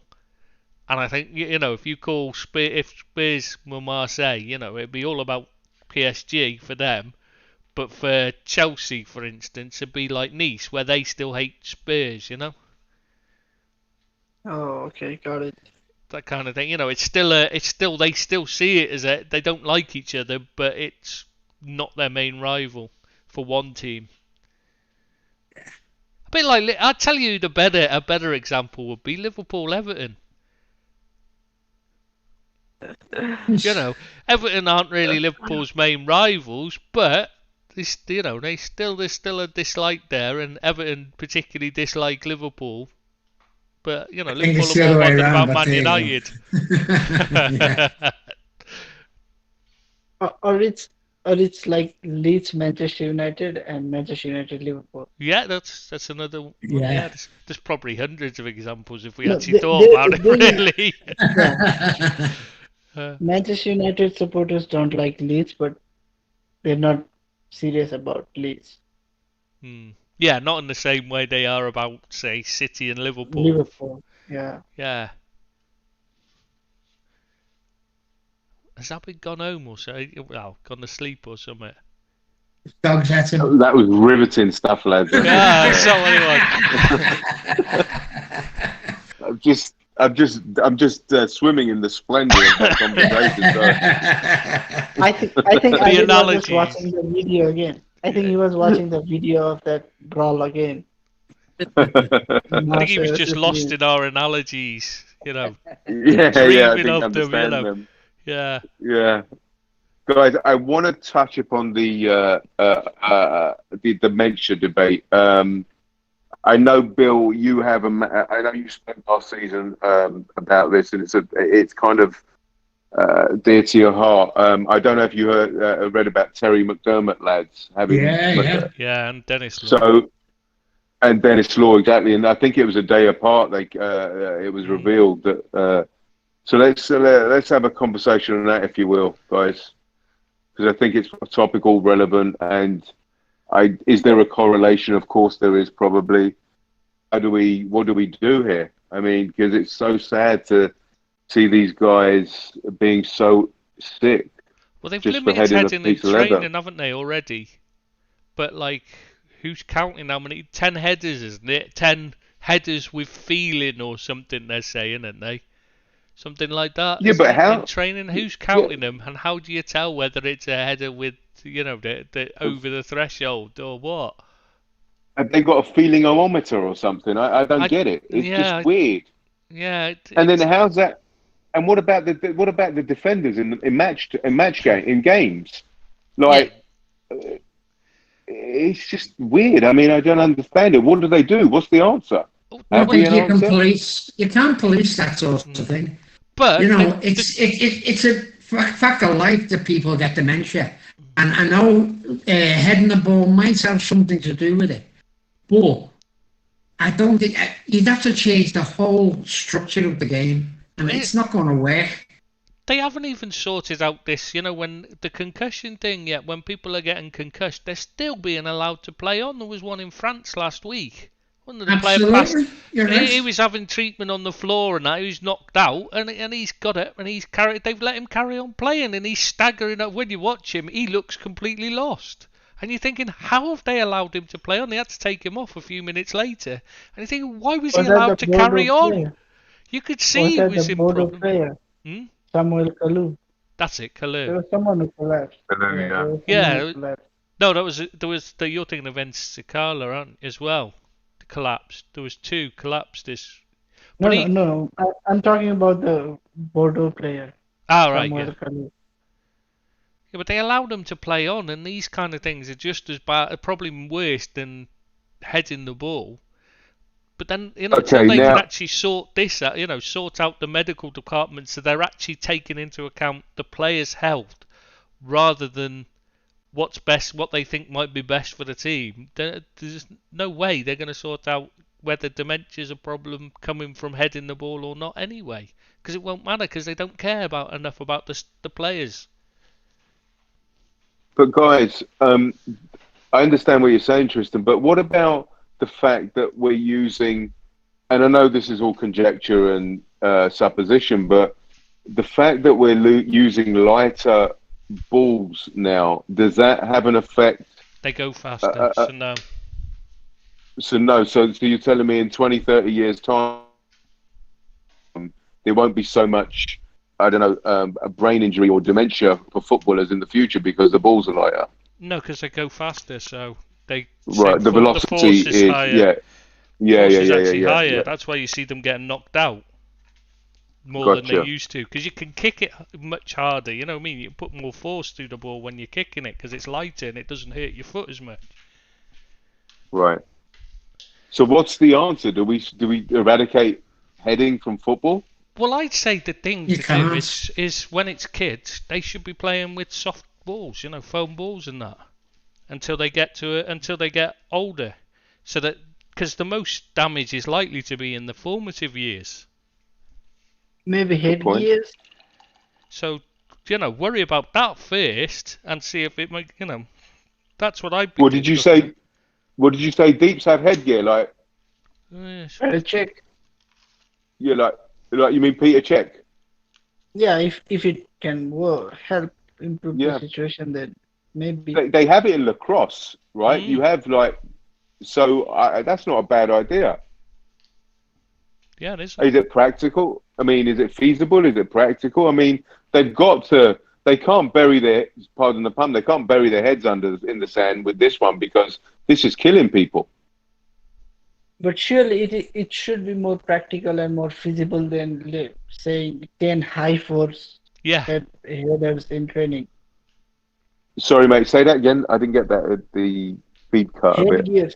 Headgears must be more feasible and more viable than saying 10 high Absolutely, force absolutely. 100% agree with you there. That's just dumb. That's one of the dumbest things I've ever heard, that they only do certain heading in training. That's just not, that's just burying your head under the sand. Some feeble, that's feeble. That's a token gesture. Yeah, exactly. They're too scared to say, right, there's actually a correlation between heading the football and footballers getting dementia later on in life. And it's probably culpability and issues and acceptance of it, because they don't want to be the liable for it. Because there's going to be, I don't know, lawsuits carried out. That's what it's all about, lawsuits. Yeah. It's come to light now, and I can see there might be a factor heading does cause, but so do other things in life, and I don't think you can change the game that much to not have heading or even practice heading in football. It's just not viable. You might have to crack the game in. So Billy, it's like playing American football without you being able to tackle each other. That's not going to happen, right? Right? Absolutely. You can't. Exactly. I think what they should do, you should sign a disclaimer at the age of 18, right? And say, listen, you're going to head the football, and later on in life, you could get sick, and sign on a piece of paper if this is okay with you. And still try and make the game safer in whatever regard, but you should do it at your own risk. I don't think football should be to blame because for this. You shouldn't be able to blame football or sue people just because you've got dementia. So long as you know the risk. You might as well ban boxing. Yeah, I was going to say ban boxing. Yeah. No. That's what I was going to say. It's like, as long as you know the risk before you go into it, you can't really Yeah. complain. It's a bit Yeah. like skateboarding. You don't go into that saying, "Oh well, I won't do it because I might break you." You either do it, you know you might fall off and break your arm or Yeah. something, but you still do it anyway Yeah. because it's fun. You know, that's the But you'd thing have to- is you're taking you'd a have risk, to but ban you know rugby. the risk. You'd have to ban rugby and you'd have to ban boxing. Yeah. And, Yeah. because they're in exactly the same position. Boxers get it in the head all the time. Yeah. You'd have to have claimers for them. You'd have to have it for rugby, where there's a lot of bodily contact.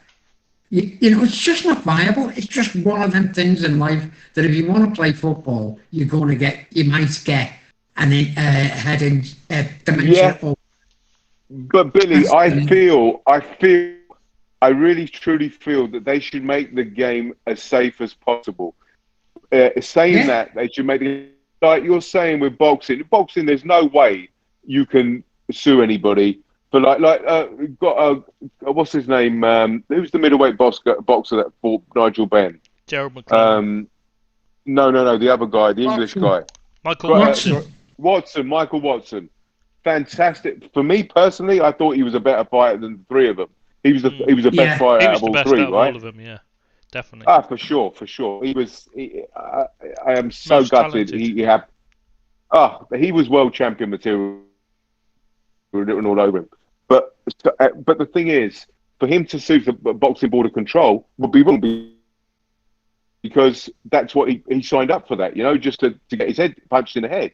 But what I'm saying is that we should make sport as safe as possible for participants without taking away what the sport's about.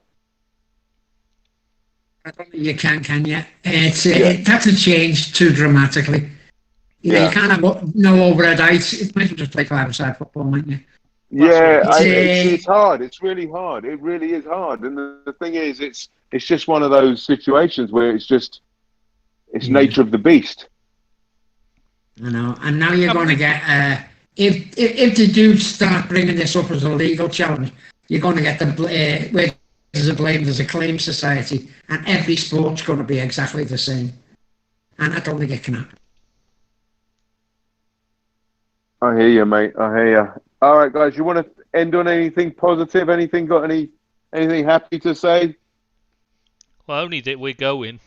That'll cheer everyone up.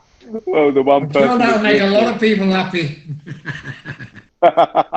Guys, just to reiterate, I think that, as I said earlier, let's get some regular posters on the site. Whoever wants to do a pod, get in touch. Yeah. Let's see if Bazza can avoid it again. Yeah. I'm rooting for Harry, Sinway, or Akira, whoever. Please, God, no. Please. That is the only reason you want posters on this podcast, so that you can talk to What's that, Harry. buddy? That is the only reason you want posters to join on the podcast, so that you can talk to Harry. And mate, listen, I did a podcast, my first ever podcast with Tristan. You remember that with Harry? Oh, right, yeah. Oh, God. It was gold. It was comedy gold. I thought he was really funny, personally. I can't wait to do another one with him. If he's listening, Harry, here's your chance, mate, for redemption, as I said earlier. All is forgiven, mate. Right. On that happy Harry note, I'm off to find my trainer, my sneaker that Cooper's friggin' got again. Good dog. Right. Right, nice guys. That dog is really smart. It's been wonderful again. See you next Thursday. See you next See you, Rabbit. Cheers, guys. Right, Appreciate Bye, it. all. Thanks for your Always Thanks for your Good time, night, guys. Night, Deeps. both of you listening. Bye. See you later. Ta-ra, Bill. Bye, mate. Good, bye.